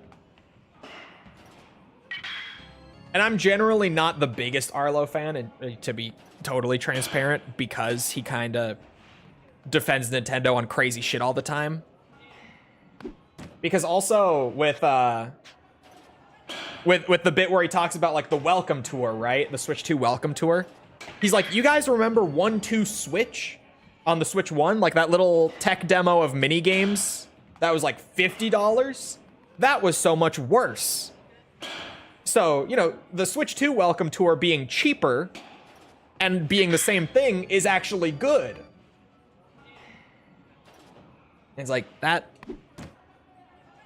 a whataboutism. What? What?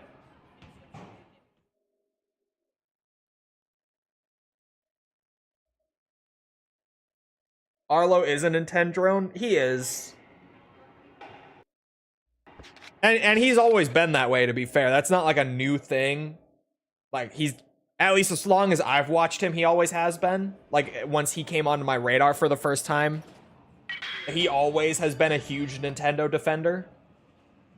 But that video was wild. I've never seen him go to bat so hard on stuff that is so universally disliked. Like, the $80 Mario Kart price, he also defended in that video. Like, he just genuinely went on this crazy, like, 10-minute tangent in the middle of this video defending all of the Nintendo 2, or sorry, all the Switch 2 scandals that have happened this year. Like, every single one of them. I shit you not. It's really bizarre. Do you see his video saying that he was certain people? Hey, what? I'm sorry, I don't understand that sentence.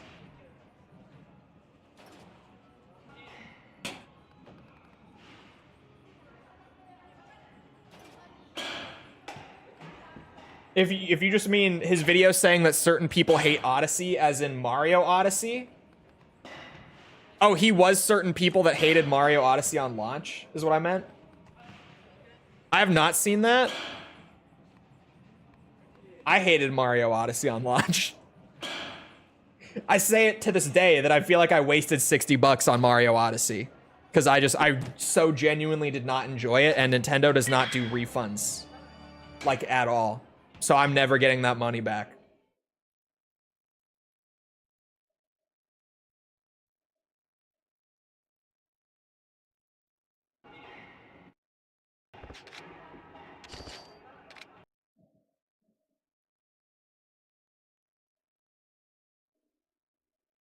Mario Odyssey is an amazing game. DK Bonanza is inferior.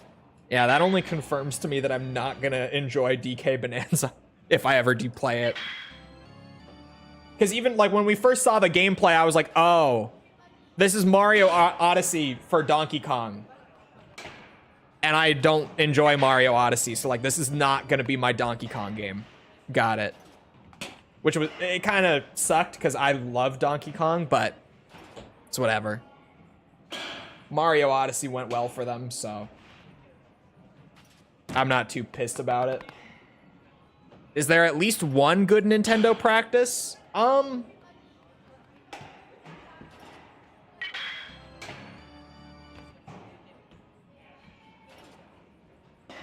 on, I'm gonna find one eventually.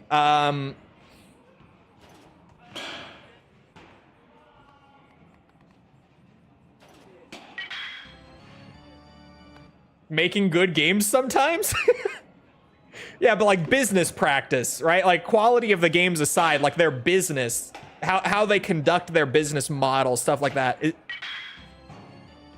Is there good stuff about that is the question, and I'm struggling. I'm really struggling on that. I'm gonna keep it a buck with you. There's gotta be something. There's gotta be something that's not shit about their business practice somewhere.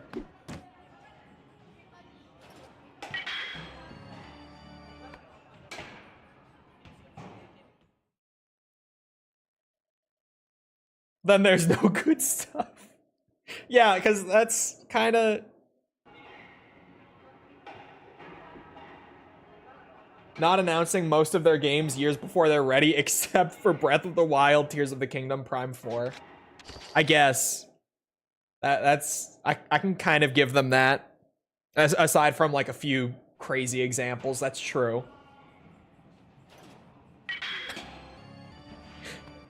I was gonna say, like, you know, their online service is only $20 a year. versus like Xbox and PlayStation both charge $60 a year or more. And then even like their expensive online service is $50 a year. Whereas the expensive PlayStation and Xbox ones are like $100+ a year. So I could give them that. But their online functionality is so fucking terrible and so far behind everyone else that like you're kind of paying you're kind of getting what you pay for, if that makes sense. Like, yeah, you're paying way less, but the service is so much worse. So I feel like it kind of evens out. Like, they literally, with the Switch 2, they put a big marketing push on the fact that they had game chat now. Like, you know, like a party system where you could actually talk to people while playing games online. And everyone kind of went, didn't every other major console add this 20 years ago? What? Huh? Fucking original Xbox had this in 2001.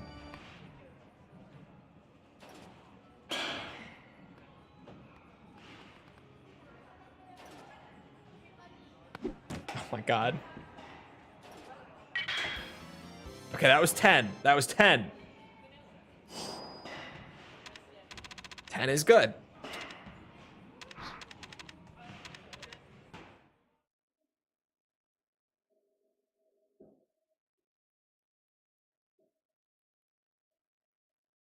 Focus. I'm just trying to get the timing down generally. We're not even close to the turn off chat and clear my mind portion. That comes more around like once I start to hit, you know, 15 or so. They don't lay off a shit ton of employees for no reason. It's kind of true. Nintendo does like the classic Japan-style discrete firing method, where they don't fire employees or lay off in more, you know, respectable terminology. They don't fire employees outright, but they do the Japan thing. That if you're a Metal Gear fan, you'll be fairly familiar with this because of what went down with like Koji Pro and Konami about a decade ago. They make working at Nintendo so difficult for the employees that they want gone that the employees will just quit. Yeah, they just don't let the employee like do anything. You basically do get put in the work gulag until you just quit yourself, so that they don't have to officially fire you. It's a weirdly common practice in Japan. Like, even outside of the games industry, it's just very common practice there. For some reason, like, companies really don't like to actually fire employees. They want to push employees into quitting instead. So, yeah. They do that thing. So even though they don't do the mass layoffs, the thing with Nintendo is we don't really know how many employees a year they fire, in air quotes, because we don't get any sort of metric on that, because they don't actually fire many employees at all. Like, most of the employees that they're trying to fire end up quitting themselves, so we don't really get that data, if that makes sense. Like, we don't really know the scale of layoffs at Nintendo on like a year-to-year basis or anything like that.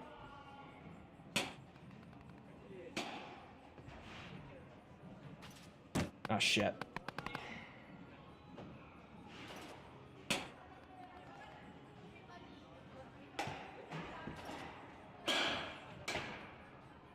Don't they have like the second highest employee retention in Japan or something? That I don't know. I haven't heard that. Could be. I don't know. The torturous layoffs. Yeah. It's a good term for it. The torture layoffs. Ah, shit. Those are impossible. What the fuck does someone do about those upper curveballs other than just memorize the timing? They're so crazy. Imagine bowling alien course.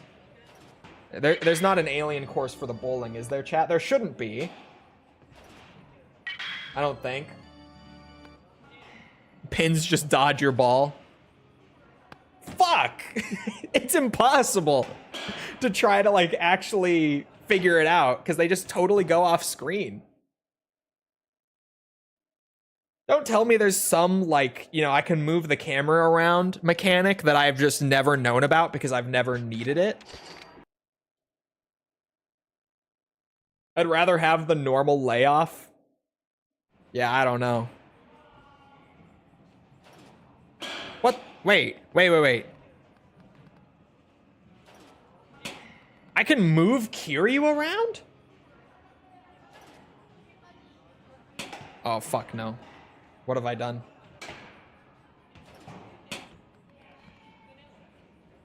If you press the D-pad buttons, you can actually shimmy Kiryu around. Not that it helps me at all for this, but that's a thing you can do. And now I don't know what the neutral position is like. So I'm just fucking around on it. What's winning the poll? New style.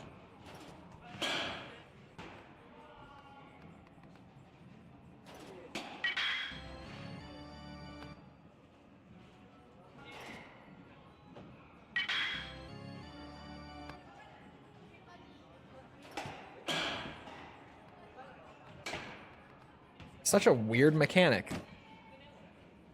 This looks like neutral, I think. Wait a minute, is it a 3x3 grid? Yeah, it is. So this would be neutral, I think. I don't know.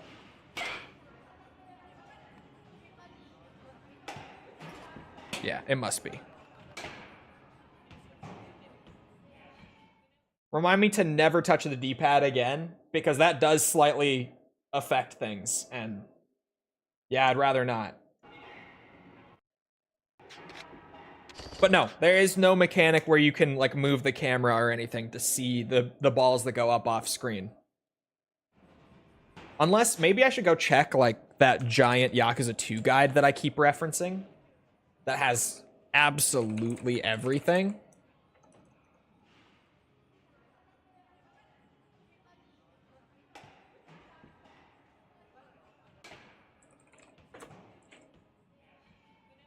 I don't think it even mentions that this exists.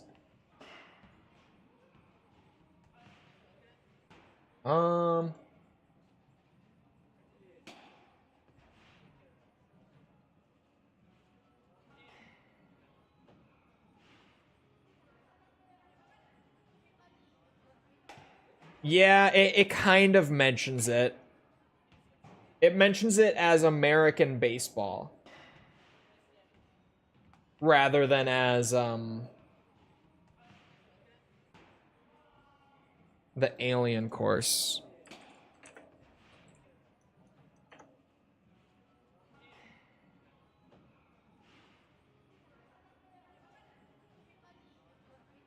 Yeah, it's got 0 tips on this. It's just like, yeah, good luck hitting those balls.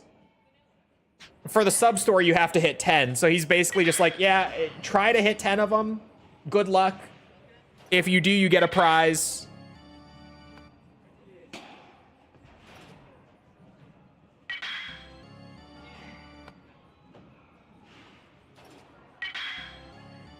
That's 4. That's 5. Hold on. Let me cook. Shit.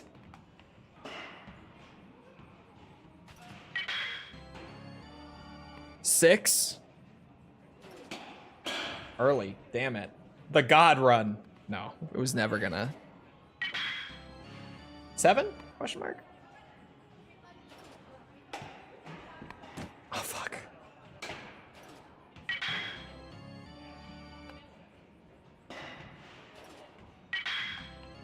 I've lost count. I'm gonna hear the chime for 10 and then I'll know. I would guess I'm at 9 right now. Shit. Mega late.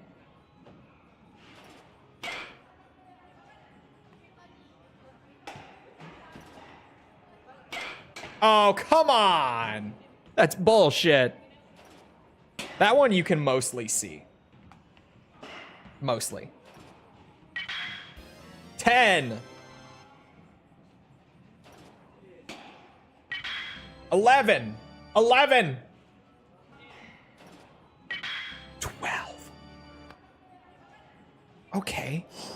Maybe the swinger of Dojima is back. Hold on now. Alien Course, 12 home runs? Hello? Hello?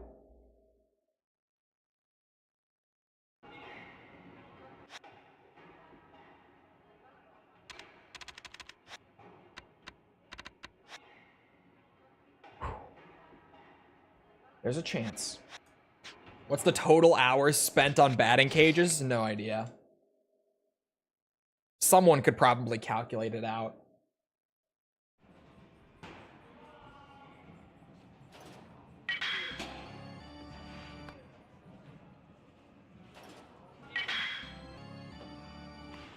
There we go. Guessing time. Super early.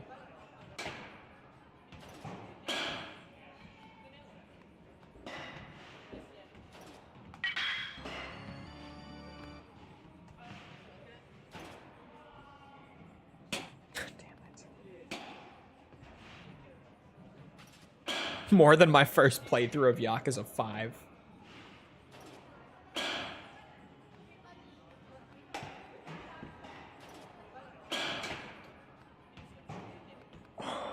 These are bad.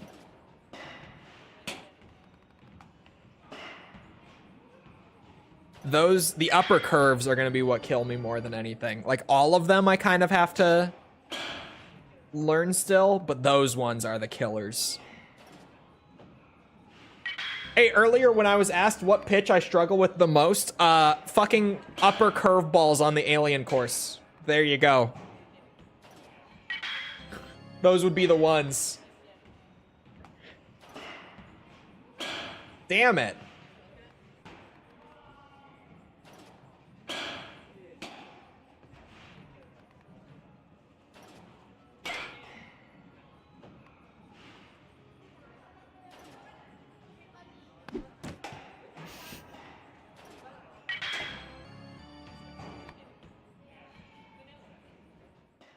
My first playthrough, I got to the Amones.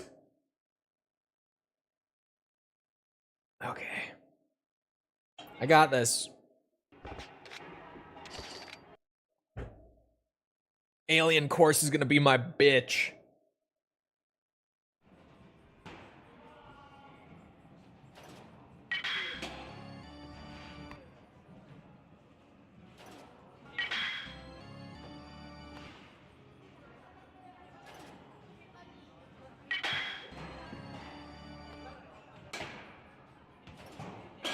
Shit.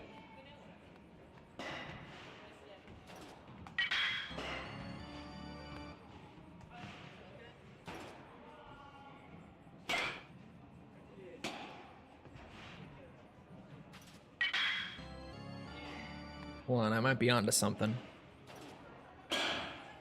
With the upper curves. Let me click on those. I'm feeling something.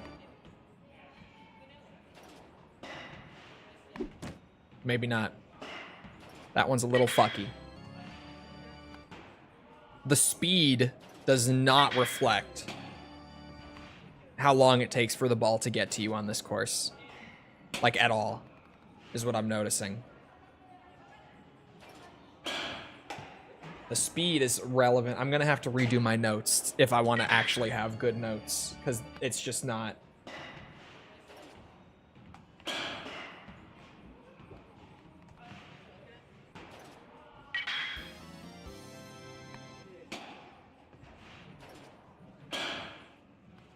You need a break? What do you mean? I'm just starting to get my groove here. Oh, shit.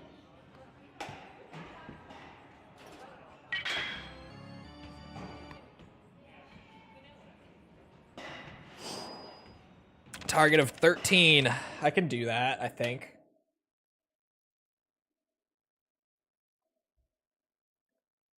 I'm just starting to feel this one out a bit. Consistently more than 10 means we're onto something. Let me try to work on the notes a bit. Base it more on just general feel than stats in the game.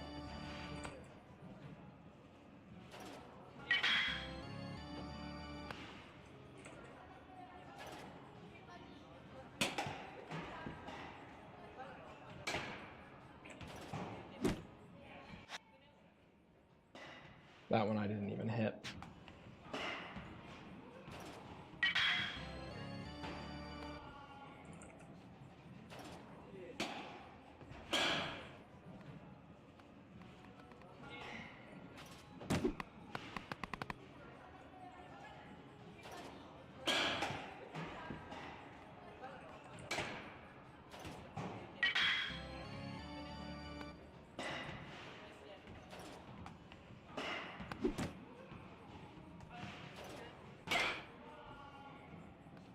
Okay, hold on.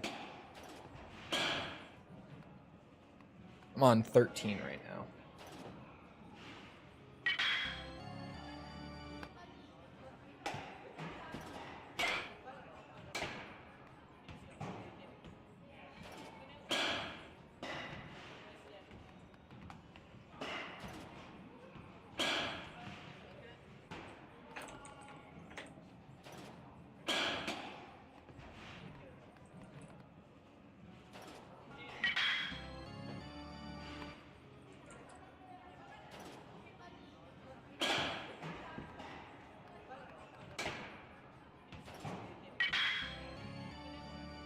Okay, there's a few more I have to take notes on, like this way, but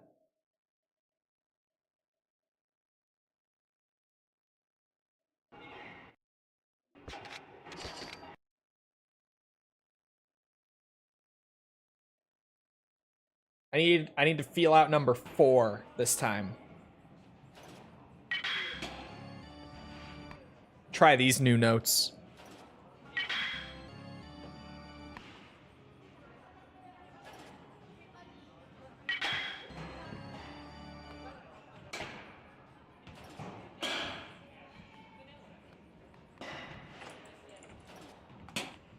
I was taking notes.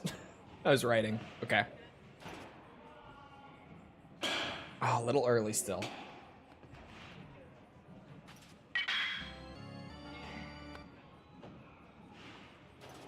A little early again.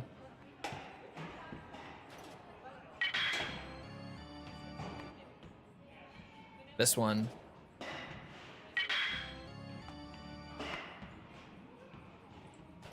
Oh, shit. Whoa, whoa, whoa. Hold on. I just fucked up my formatting.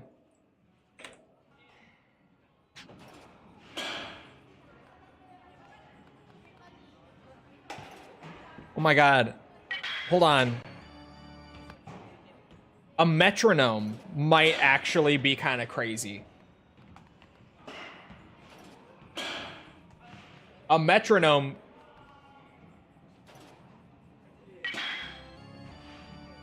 A metronome.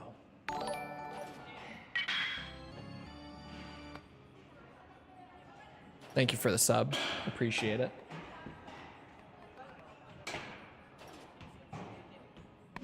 Oh shit. I'm starting to get the feel. 11 and 12 I need to feel out more. But the timing of the swings is different. Yeah, but still having a metronome going that's a consistent pace should help.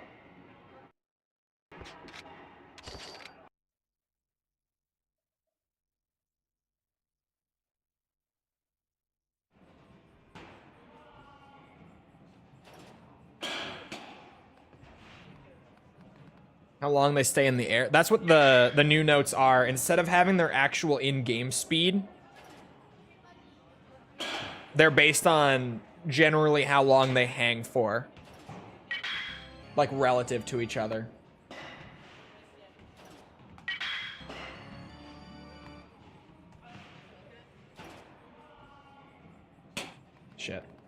Here, let me try it.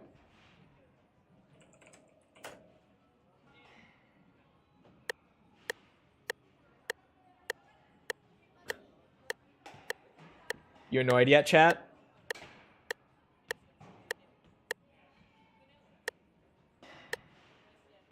Let me keep it at 100. And then get the notes back up. And we're on number 7.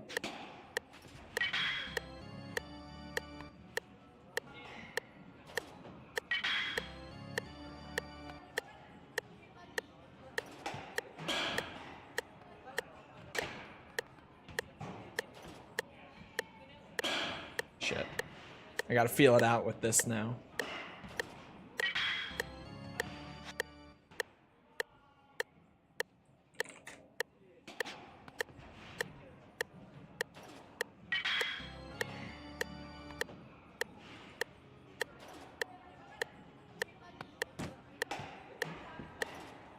That might work. Hold on. It's gonna take a bit with the metronome, and I don't want to change the BPM on it.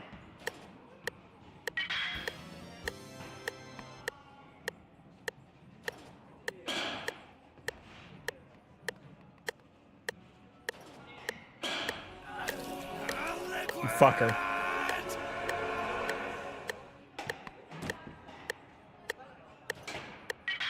Okay. Okay.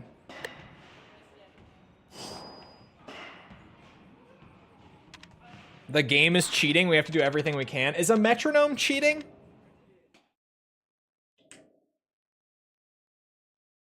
I don't think so. Is a metronome cheating? Gives me no actual advantage, does it? This is my jam.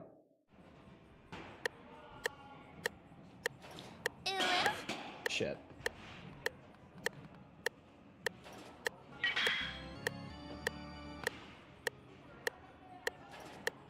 Nanomachine, son. A little early.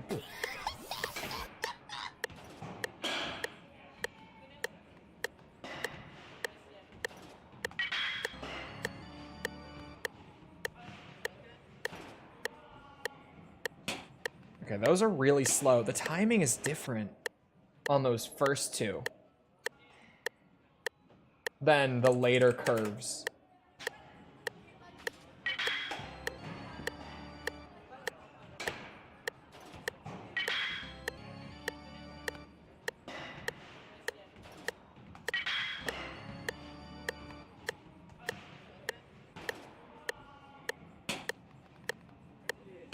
All of their timings are different. That's great.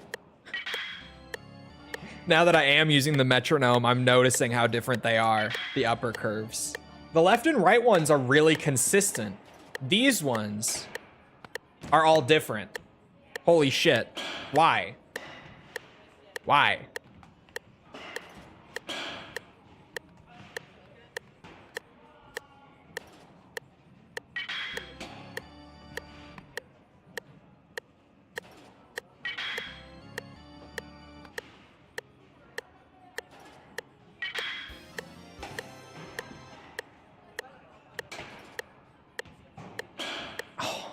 Close.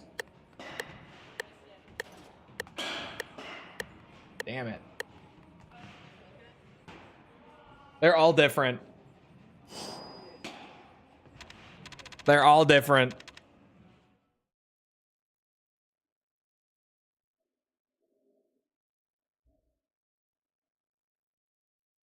Holy shit. There's no such thing as cheating when it comes to the alien course. Well, let me see if it's actually doing anything. Do one without it.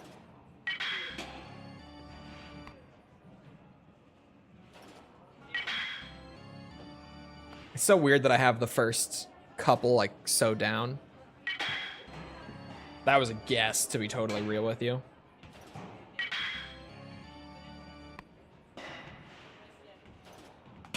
Shit.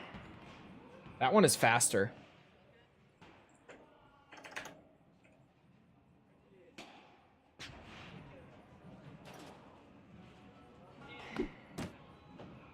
I'm now doing the metronome in my head. I totally fucked myself now. I just did it in my head when it started. I waited. God damn it. I have a fucking 100 BPM in my head now whenever the slow ones start up. Like the other ones that I can eyeball, I'm just eyeballing them. But then the off-screen ones, I was just doing it in my head. Shit.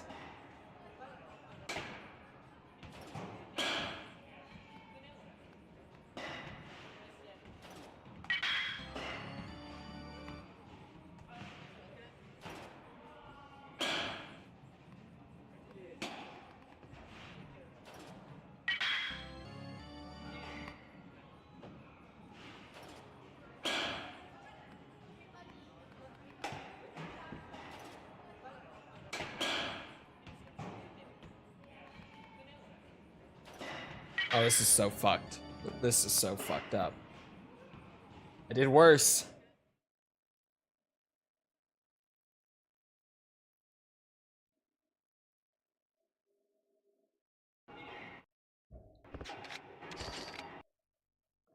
All right. Hold on. You ready, chat?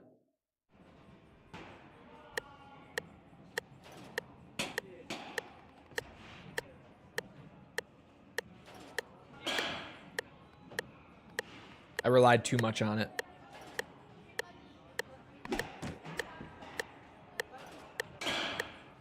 What's happening? I'm late on everything. I'm early now. I'm overthinking it.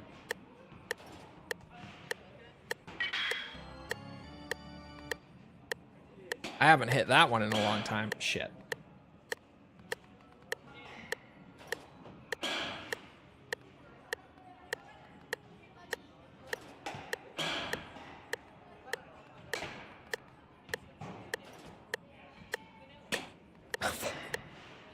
It helps with the slow ones, but it makes the other ones harder. It makes the off-screen ones easier and the on-screen ones harder. Using the metronome. Son of a bitch.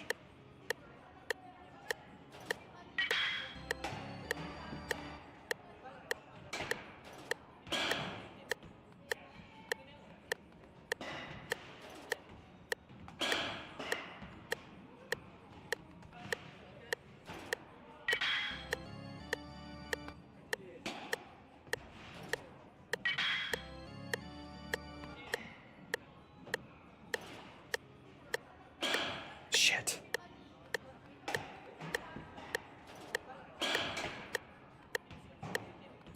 I don't know what to do. I don't know which I prefer. I'm not getting a clear answer as to which is better. This is fucked up.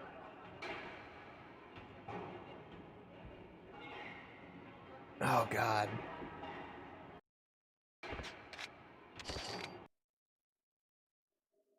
Save state in the beginning? I don't need to. Shit.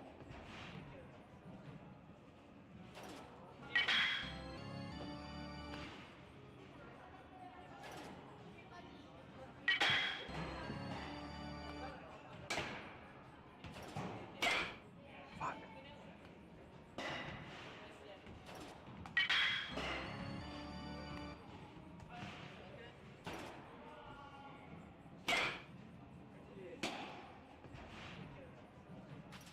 Oh, that's the straight shit.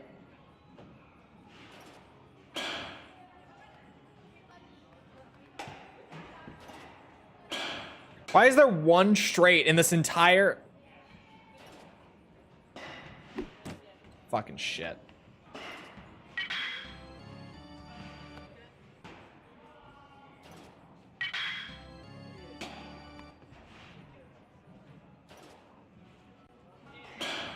Fuck.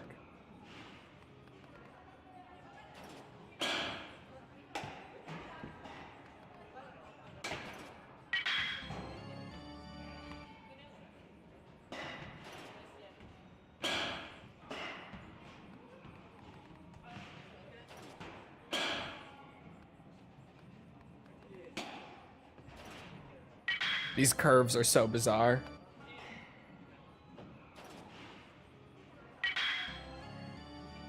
This is the way to do it. I have the 100 BPM in my head now. So it's just when the slow ones come out, I'm just doing it in my head. Thank God I've been a musician for so long that I can just listen to the metronome for a few minutes and retain it.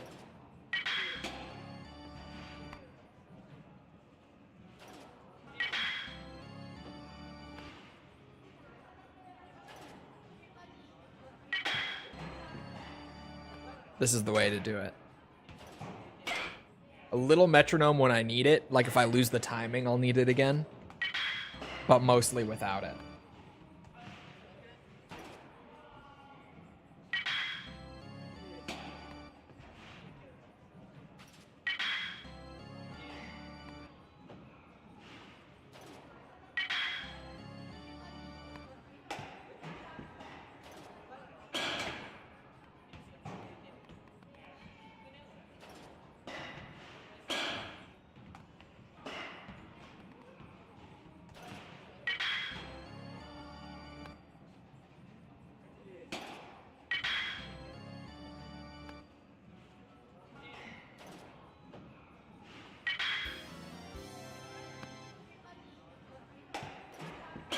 Shit.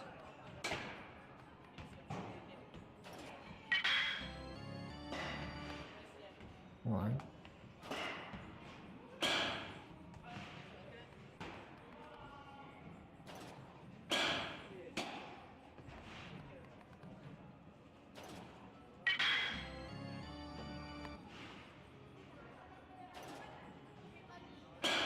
Shit. The faster ones near the end are really odd.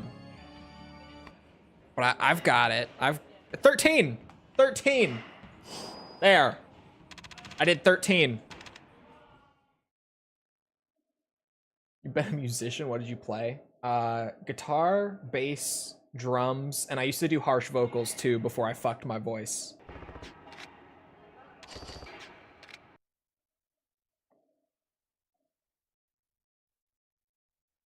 Mostly guitar, though. That's my favorite.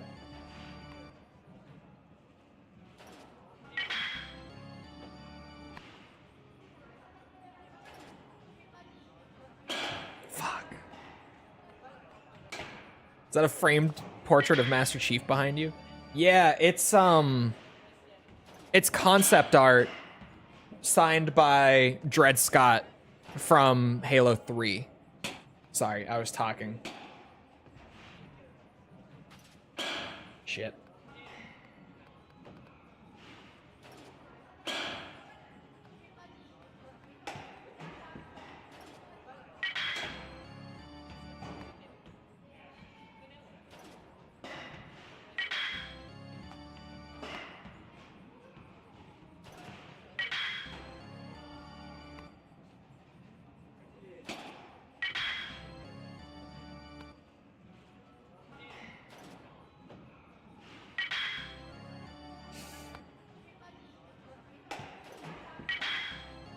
Thank God for metronomes, man.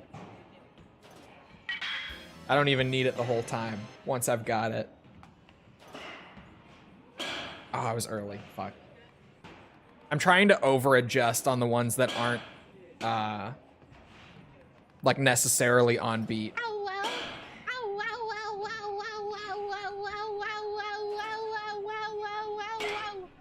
That sounds like Barely a fucking early. dog VTuber.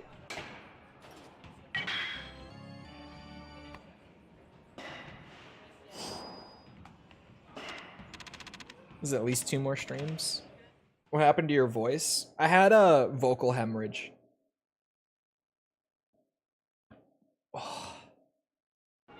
Doing the Iowa Scream. Corey Taylor's Iowa Scream. Which you notoriously should not do, but I knew better.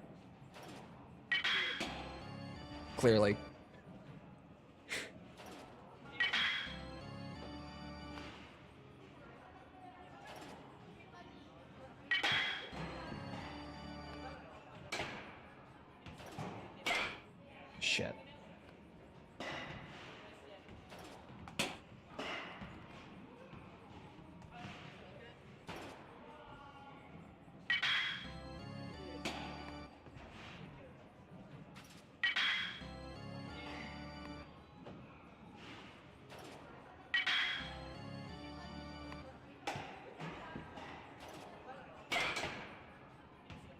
Now I'm gonna attempt it. Don't attempt it. Bad idea. Take it from me.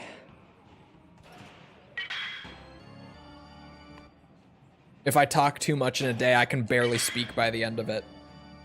Like between stream and doing videos.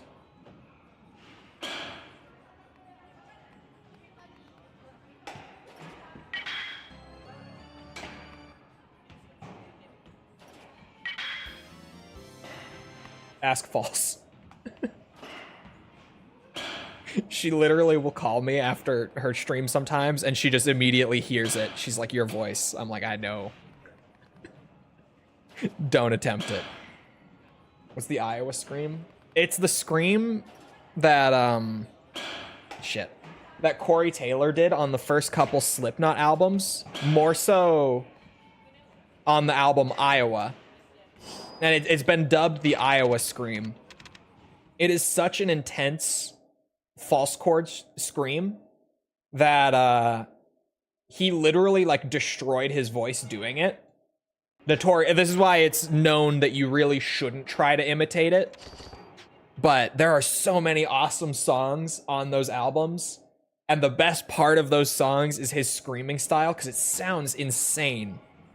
But like in old interviews from back during that era of the band, if you find them, which they're out there, when you hear Corey speak, like his voice is basically just dead. Like he genuinely can hardly speak in interviews because he's done so much damage to his voice by doing that scream.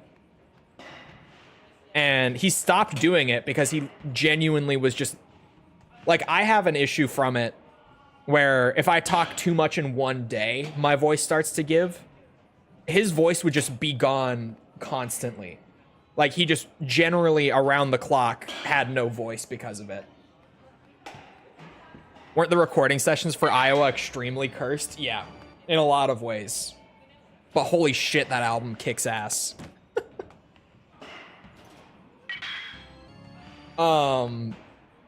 But he had to stop doing it literally just because he was losing his voice entirely. And his voice has recovered now, but it took him like a decade to recover his voice after all that. Like fully, to the point where it was healthy again.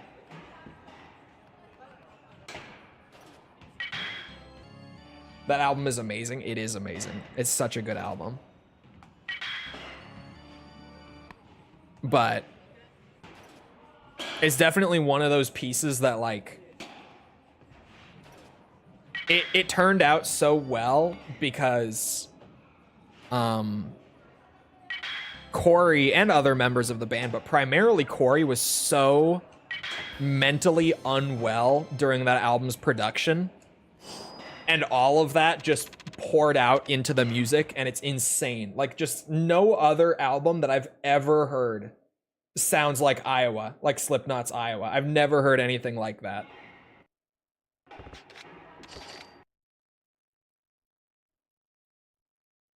How much does this minigame rely on vision? Not much. That's the worst part. Everyone was mentally unwell. Corey was the worst.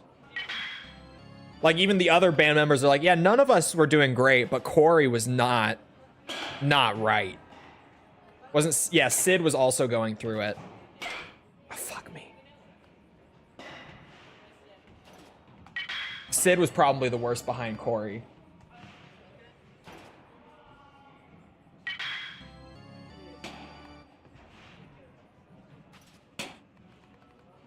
Chole wouldn't be particularly entertaining. Probably not. I'm doing a metronome in my head for hitting them on time.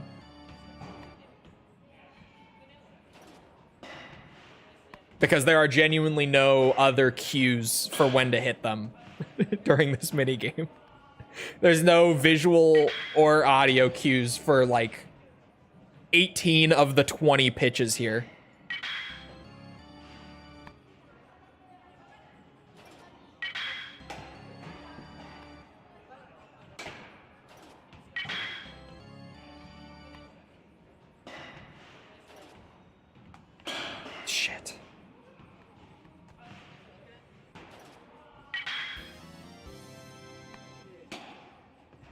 being a drum and bass DJ. Yeah, that was part of what made them sound so unique in the early days too. Aside from just everything else that they still do, all the crazy shit that they still do, like using war drums and shit, but like back then they were using the war drums and they had like a guy on a fucking turntable in like hardcore metal. They were doing crazy ass shit that gave them such a weird but awesome sound back then.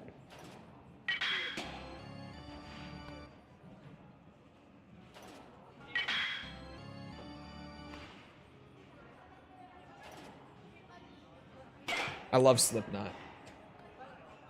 I've only grown to love them more and more over the years. Like, the more I listen to metal in general, the more I appreciate Slipknot. And I think it is just because no one else sounds like Slipknot. Like any other band, I could find you bands that are similar. Slipknot is just like their own thing. And it's because they do all that crazy shit. Especially their earliest albums. Nowadays, maybe less so, but their early stuff was like... You had Corey doing this scream that no one else would ever even want to attempt. He was literally just tearing up his throat doing it. It was incredibly unhealthy just to do that scream at all.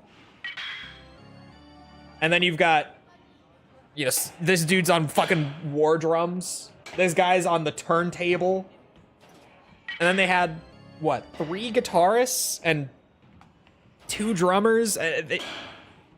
It's just so layered. There's so much complexity to their songs. It's ridiculous. I fucking love them.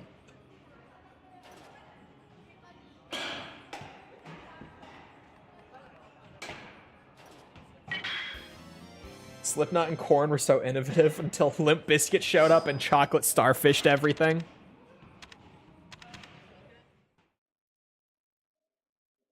I like Limp Bizkit too. In a very different way. But I do like Limp Bizkit. I like Chocolate Starfish. The album. That is.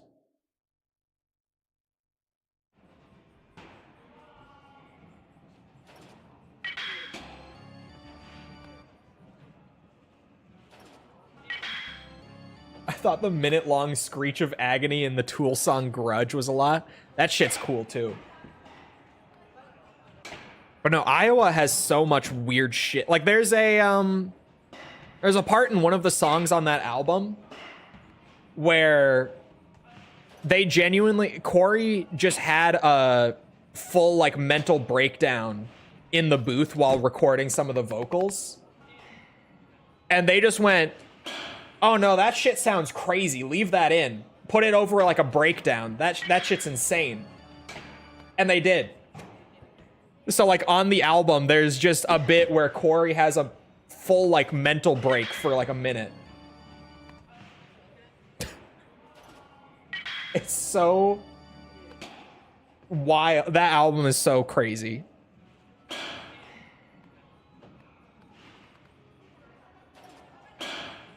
One of the most American bands ever. They are.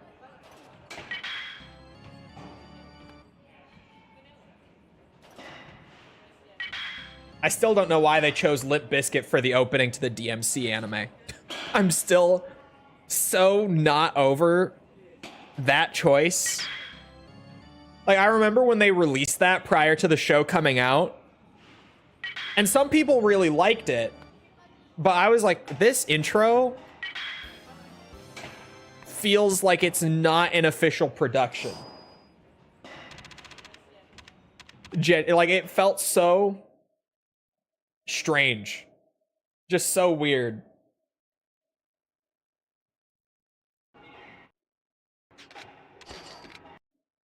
Even just the art and animation as well.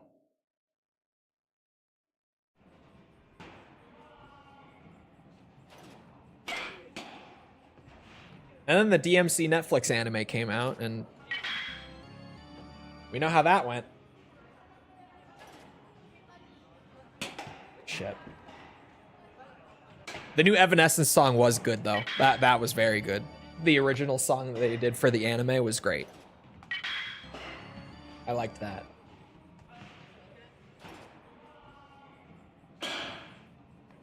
And it's not just because I love Amy Lee, I swear.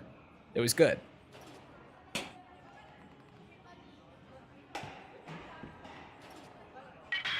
I still don't like they used Nero's voice actor for Dante. Yeah. That... the whole thing with Capcom and Robert Langdon is so...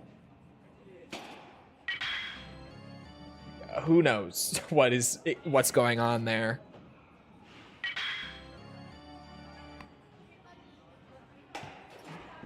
Because pretty much everyone attached to the franchise who like Nero's actor and Virgil's actor have answered questions and been like, yeah, Capcom doesn't really want to be associated with Langdon anymore. Just because he's so, yeah, on the internet. So Robert Langdon on the internet. But then Langdon has done interviews and been like, no, me and Capcom are totally chill, actually. There's Ruben. I've been saying Ruben Langdon. Fuck. What happened with Ruben Langdon? Supposedly, according to everyone who has spoken on this, aside from Langdon himself, Capcom does not want to associate with him anymore because he's always been a little off the rails. Like, super wild conspiracy theorists.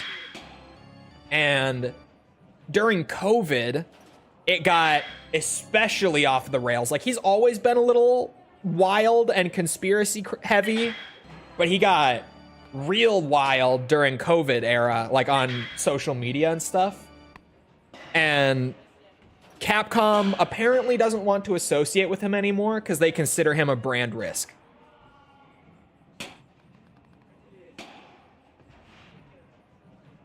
And it's nothing new. Like, to really emphasize, he's always been very, like, out there and crazy with the conspiracies on social media. Like, as long as he's been associated with the franchise, he's been that way. It just got so bad during, like, COVID lockdown that Capcom basically had to say, no, this is where we have to draw the line. This is too much. Allegedly. They've never given an official statement on it. Ruben has said that that's not the case, but a lot of others have talked about it in interviews and stuff and said that that's essentially what went down. He said stuff like he got captured by aliens and spent time with them. Yeah, he's always been pretty wacky on social media. Like, he's always been really wacky.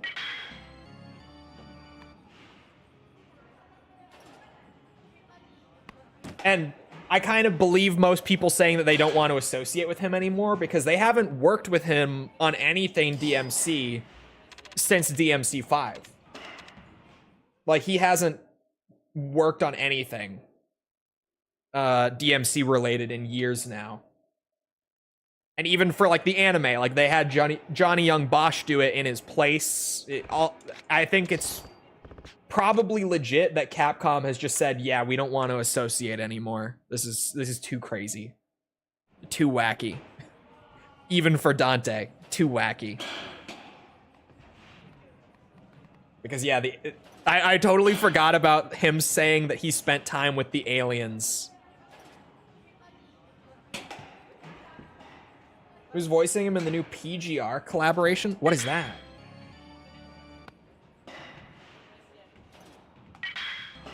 Young Bosch as Dante is a weird choice. It's very weird. It's a really weird choice. Because if you're familiar with the source material, then the whole time you can't shake that it's Virgil's, whoa. that it's Nero's voice coming out of Dante's body, because it is literally just Nero's voice. It's really bizarre. Fuck.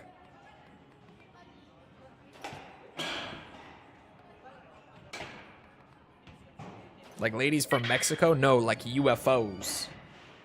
Like he was up in the UFO. Got abducted and probed and all that. That kind of alien.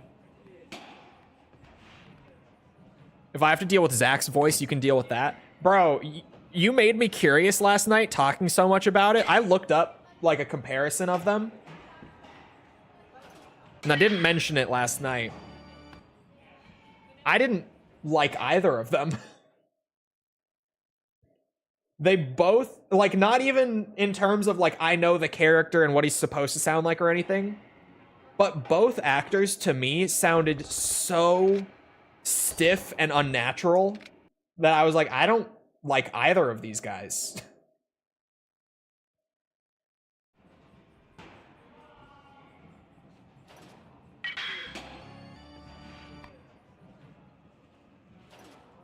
But then I did say in your chat that, like, I feel like from what I've seen, even of the newer Final Fantasies, like 16 and the remakes and all that, Square Enix just seems to have very poor, like, English voice direction and casting, as far as I can tell. Because I've heard, like, some of the Japanese dubbing for those games, and the difference is absolutely night and day. You know Gongaga? But, like, that's the thing. Shit like the Gongaga line is just so, like, it's a meme because it sounds so odd when he sounds, or, like, the way he says it. Aren't comparing him to the other voices in OG Crisis Core? What, do you mean the other voices are worse? Is that what you're saying? Like, the other actors are worse? I don't get what you mean.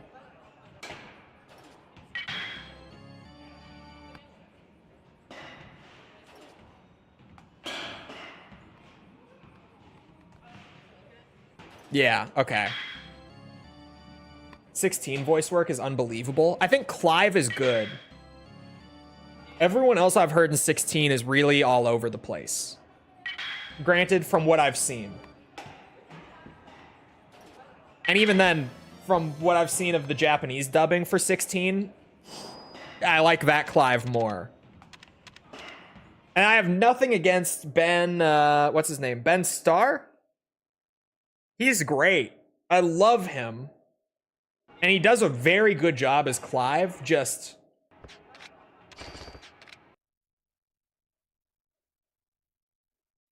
It's night and day.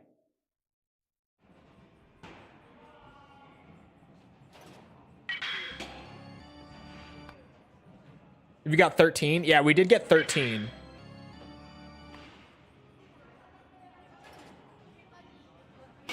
Oh, fuck off.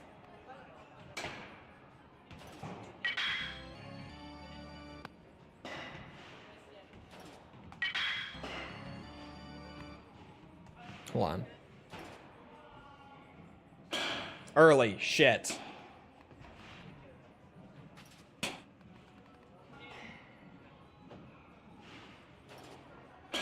God damn it. But no, from what I've seen a lot more of Final Fantasy VII remakes, like Japanese, and I've seen a lot more of its English as well from Falsa's stream. And it's like a genuine Yakuza situation in terms of just how different the quality and acting is between the two dubs. Where, like, Yakuza doesn't have bad English dubs, in my opinion. This is very subjective, to be fair. But, like, Yakuza doesn't have bad dubs. It just doesn't have good dubs either. Like, they're just very okay. And I generally felt the same way about, like, Final Fantasy VII Remake in terms of that voice acting cast, where, like, some of them really good. But then some of them not so much. And then especially like even some of the actors that I thought were good in the English dub of like Final Fantasy VII Remake, like Cloud or Aerith or whoever, like some of the ones who I thought were particularly great for their characters. Bro, I listened to like the Japanese a little bit, and Japanese Cloud is completely night and day different. Like, you know, English Cloud might be like a 9 out of 10, but the Japanese Cloud is like a fucking 13 out of 10. He's fantastic. He fucking kills it. Like, the English Cloud isn't even anywhere near it. And he's good. That's the thing, like, English Cloud is well cast. He's doing a good job. But, like, the Japanese Cloud is fucking killing it. I feel like I need to pull it up because words are not doing it justice.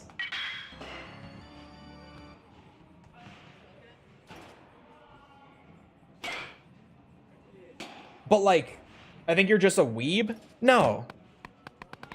It's not even... And I should actually say, since you bring this up now, calling me a weeb, I don't think all of this is down to the voice acting either. Because in some cases, it's the English script as well. Which, to be fair, they have to try to match like the lip sync generally and everything, so that complicates things a lot. But the Japanese script, I think, does them a lot more justice.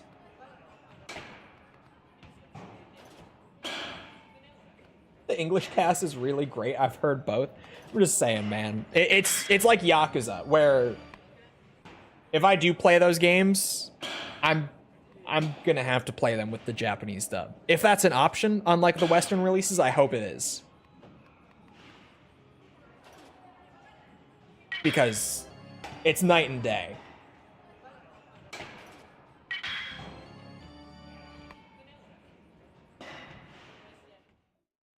And again, it's not because the English cast is bad.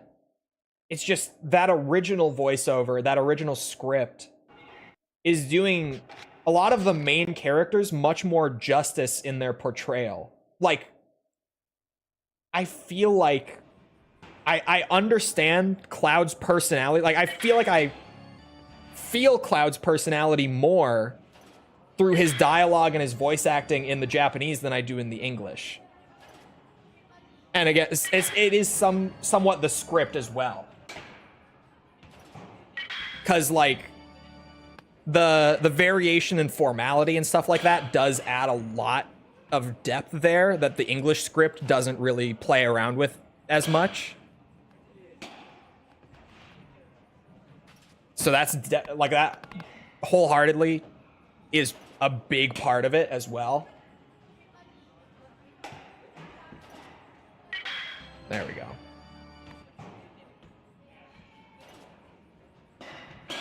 Fuck me sideways.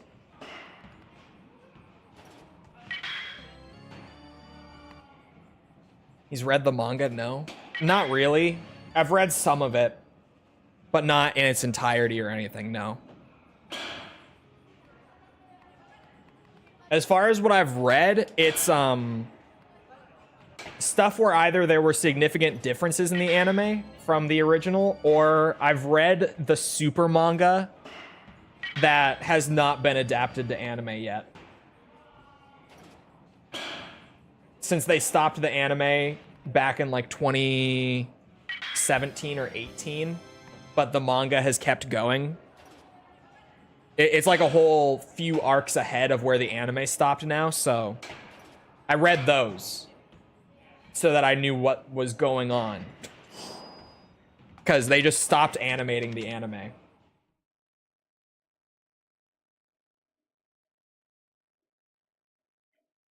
Chat, what's a VTuber? Good question.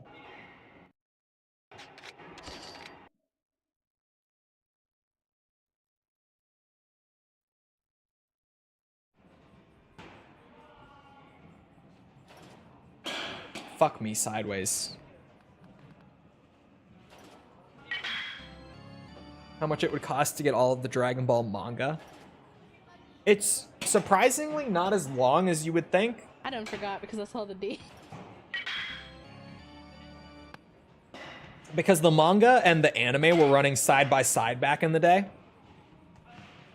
And Dragon Ball didn't do filler in the traditional sense most of the time, where they just like made up shit that never happened in the manga to give the manga time to get ahead. Rather, they would do the thing that Dragon Ball Z kind of became notorious for, and the entire thing that DBZ Kai exists to like remedy. And that was everyone sitting there and talking to each other for a really long time in the original run of the Dragon Ball Z anime. Like a really long time. And a lot of long establishing shots and really long shots of them just standing there staring at each other, not even speaking. It wasn't like filler, but they did a lot of little things, like genuinely in almost every shot of the animation, to drag it out and have it take up more time per episode so that they could keep pace with the manga without adding copious amounts of filler. Prolonged pacing. It's not like filler, and there's some filler arcs in DBZ, but I think it's like 15 episodes total out of the few hundred episodes. There's barely any filler arcs in that traditional sense, and when they did them, they would be like 5 episodes or less. Like the Garlic Jr. arc, I think, is 5 episodes.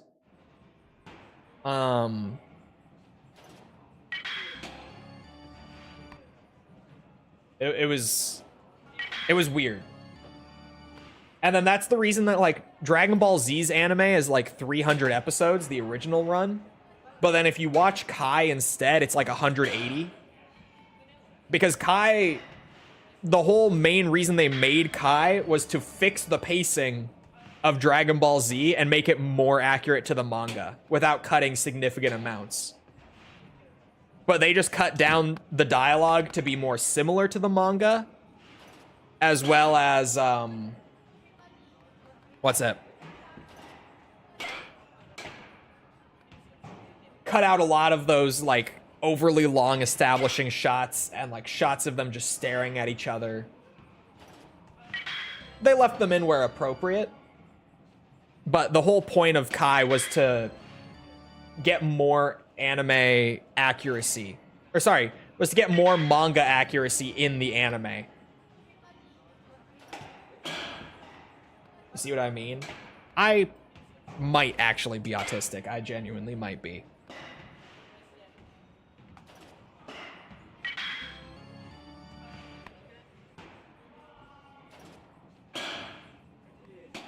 How's RuneScape? I have not played RuneScape in a long time. False, when do you think was the last time? Fuck. Get diagnosed? I don't need to.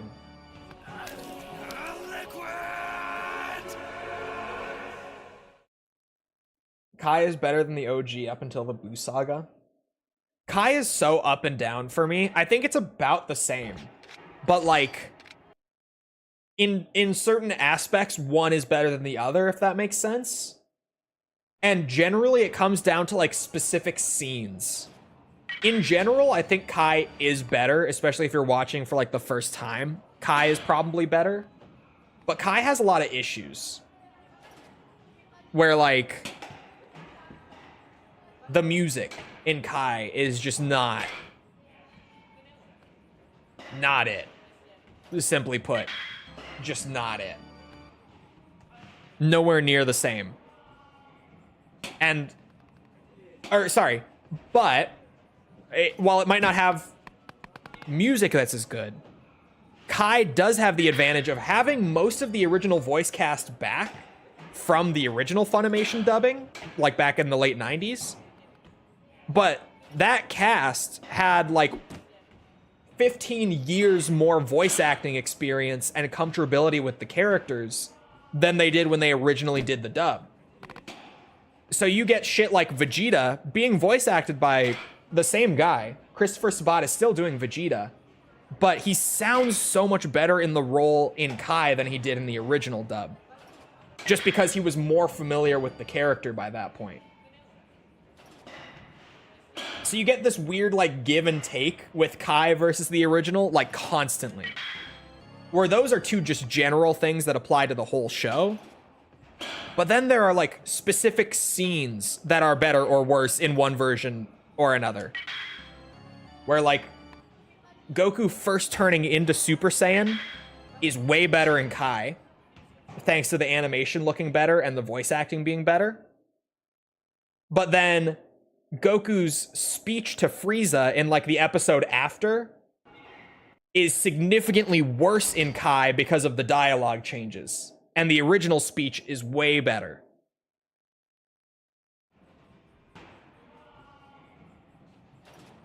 So it's this weird, like, constantly, if you compare Kai to the original, there will be, like, one thing that's better, one thing that's worse, pretty much all the time, like, throughout the whole series. And some of Dragon Ball's filler was awesome. Like, who remembers Goku and Piccolo learning how to drive? Random-ass episode. It was filler. Never existed in the manga, but, like, it's great. It's just so fun. It's too powerful.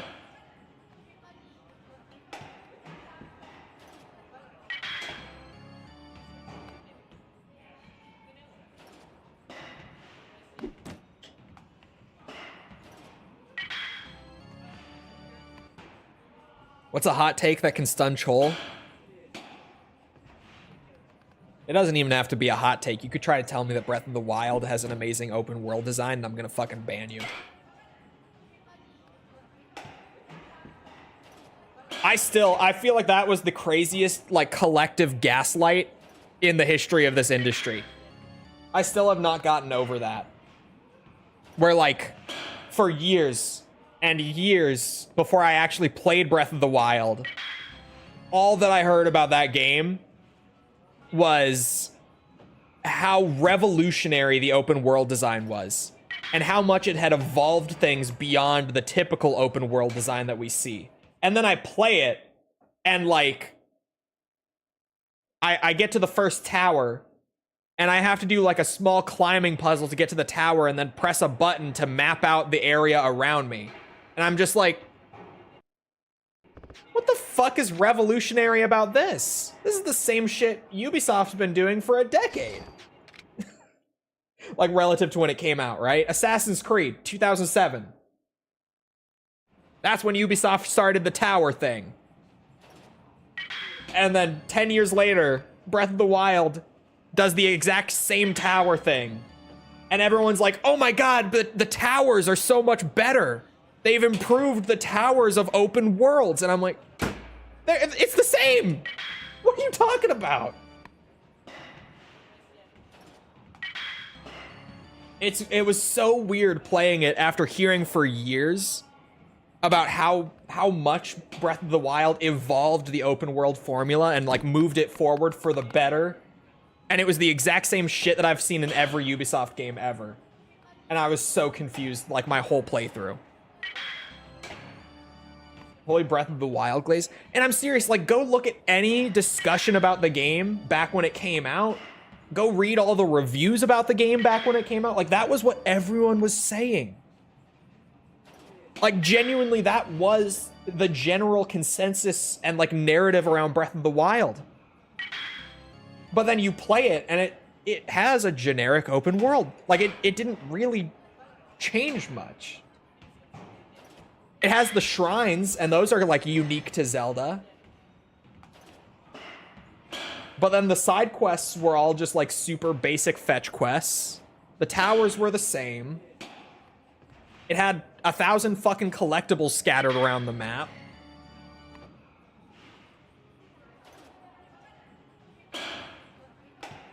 Was how they handle enemy difficulty. Don't even get me started. Don't get me started on anything combat related in those games.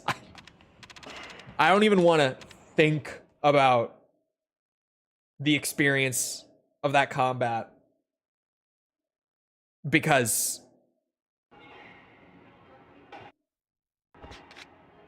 is Breath of the Wild better than Tears of the Kingdom? No. But like they're the same. In terms of overall quality, they're about equal. Because like they have the same combat, they have the same open world design. Tears of the Kingdom is more bloated because they just made the open world bigger. But like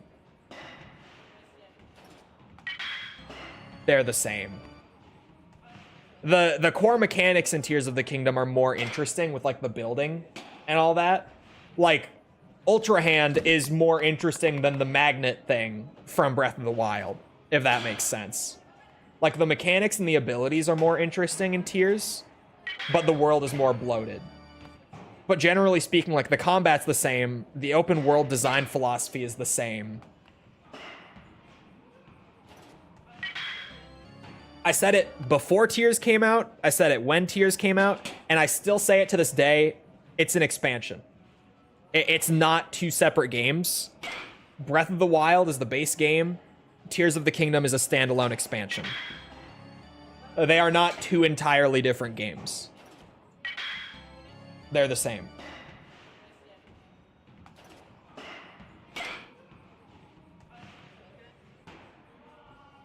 And the amount of flack that I've caught for that take over the years has changed so much. Jess was around. Jess was around pre-release Tears of the Kingdom when I was playing like Breath of the Wild for the first time and all we had was trailers. And I was sitting on stream being like, you guys, I'm pretty sure this is just an expansion. And everyone's like, no, it's a whole new game. It's different. It's not an expansion. I'm like, I think it's an expansion. And then the game came out and it was generally the same. Everyone's like, no, this is totally different. Not an expansion. You're crazy. And then like nowadays I say it and I don't really get anyone who's upset by that take anymore. Yeah. That's one of my takes. I tend to have some spicy takes. That one aged pretty well. Like even pre-release, I was like, you guys, I think this is an expansion. And I used to get so much shit for saying it, but now I say it and everyone's just kind of like, yeah, I think that's pretty fair. It aged very well. That's one of my few takes that over the years, like I say I hate Mario Odyssey, that still has not aged well for me. But Tears of the Kingdom being an expansion aged like wine. Thank God. Because that was for a long time like one of my hottest takes. That was one that everyone would meme me for. But now, not so much. Time has been kind to my opinions on open world Zelda. Mario Odyssey is actually fun. It's so aimless. I don't like the way that Mario Odyssey is designed. I think the mechanics are great. But like the actual level design, like the structure of Mario Odyssey bores me so much. Isn't Nintendo overly glazed in general? I mean, yeah. But like, who isn't? You find the right group, right? And we all have our own shit that we glaze a little too much. Right? Like, everyone has it. I have Call of Duty. To some people, it's... I don't know. I'm trying to think of, like, good examples where... Some people, it's Ubisoft. Oh my god, Ubisoft is a great example. I've told this story before. Xbox isn't glazed. I have seen too many Xbots on Twitter to let that statement fly. Xbox absolutely gets blazed. Maybe they do. They're based in Seattle. Glazed by certain people. There's a group. There's a group. I glaze FromSoft too much. Max Payne 3 for me. But yeah, like Xbox gets it. Sony definitely gets it. Again, Sony, that one is kind of starting to age over time, where a lot of people now with Sony are like, yeah, I don't love the general style of their exclusives. Nintendo definitely gets it. But even like, you know, for me, I glaze COD a bit.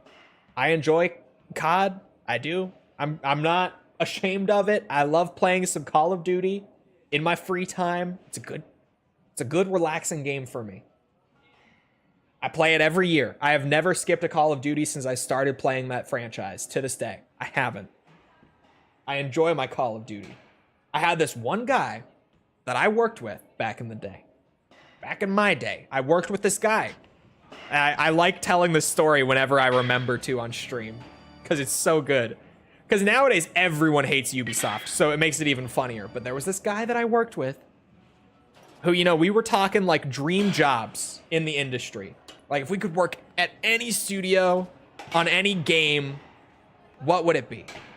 And this fucking guy, this guy that I worked with, he said, my dream job, I want to work at Ubisoft.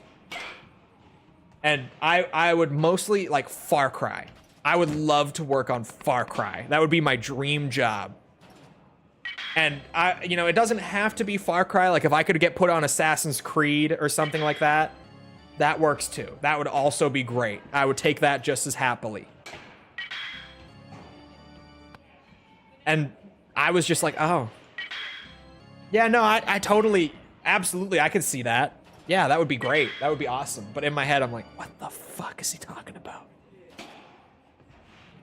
Dream job is Ubisoft. What the fuck is this guy talking about? I can fix Ubisoft. No one can fix Ubisoft.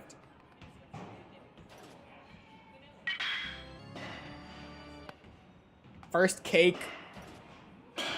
Mikkel taught me what buns was yesterday, now glazed. I get education from this community. Glazed is like you... How do I describe this without using Gen Z slang? Like, if I'm trying to explain this slang, when you glaze something, it's like you give it too much credit. You talk about it more positively than it deserves. I guess is the easiest way I could explain it.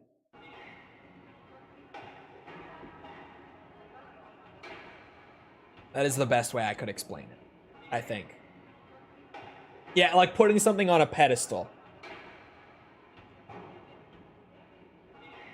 Oh, buns? Yeah, when you say like something is buns, like if I say, what's it? If I say...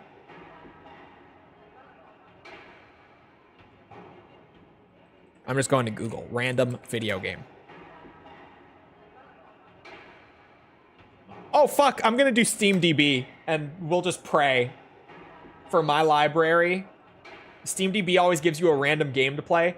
If I say Stalker Clear Sky is buns, I'm saying that, like, it's not very good. It's kind of shit. It's buns. Stalker Clear Sky is buns. I don't think it's buns, but you know, I was expecting to get something way worse. Just going and looking at my Steam library and having it pick a random game out of it. Like if I did it again, hold on. Yeah, the original Fear is buns. Gary's mod is buns. Oh, this is kind of fun. Oh, I can't say it about Halls of Torment. I can't. Quake 4 is buns. Freddy Fazbear's Pizzeria Simulator is buns. Amnesia Rebirth is buns. All the Amnesias, well, Dark Descent is okay. The rest of the Amnesias are buns. Actually, I've heard The Bunker is good. I haven't played it. The original Final Fantasy is buns. Resident Evil RE-Verse is buns. Warhammer 40k Space Marine 2 is buns. I cannot be held responsible for any of these statements. That was all SteamDB. I bear no responsibility for anything I just said. Anyway, it's about that time, isn't it? I will leave. I said enough of them that everyone in chat should reasonably be pissed. Hold on, I'll do one more before I go. Hold on. Hold on. I want to make sure that everyone in chat has something. Call of Duty Black Ops 3 is buns, and Sleeping Dogs is buns. Actually, I'll give you one more. Far Cry 5 is buns. There. Now I feel like I've certainly covered enough bases to have said something that pisses everyone off. Anyway, it is about that time. So, I hope you guys enjoyed. If you did enjoy and you haven't done so already, feel free to go ahead and leave a sub, follow, whatever. Come back another time. We're doing this. We're doing all this Yakuza stuff. These batting cages aren't gonna, complete themselves. But we're also doing a whole lot of other stuff. Like tomorrow, the early access for Metal Gear Solid Delta, otherwise known as Metal Gear Solid Triangle, is out. And I will be streaming it right here. Right here. Twitch and YouTube. Both of them. I'll be streaming it. Metal Gear Solid Triangle. It's going to be great. Tomorrow. Also, the Gears of War remaster comes out tomorrow. At some point this week, I will be streaming that as well because that's going to be a blast. But they both come out on the same day. I have to prioritize. It's going to be Metal Gear first. So, we're doing that. Also, if you enjoyed and you haven't done so already on YouTube, leave a like. Algorithm. You know how that goes. If you're looking for links to anything else outside of Twitch or YouTube to engage with the community, check out links in the description on YouTube, or if you're on Twitch, they're on the channel page, they're in chat commands, things like Twitter, Discord server, whatever you're looking for, you'll find them. Other than that, though, once again, I hope you guys enjoyed. I'll hope to see you always back here next time. I hope you all have a good rest of your day. Thank you for coming to the stream, and goodbye.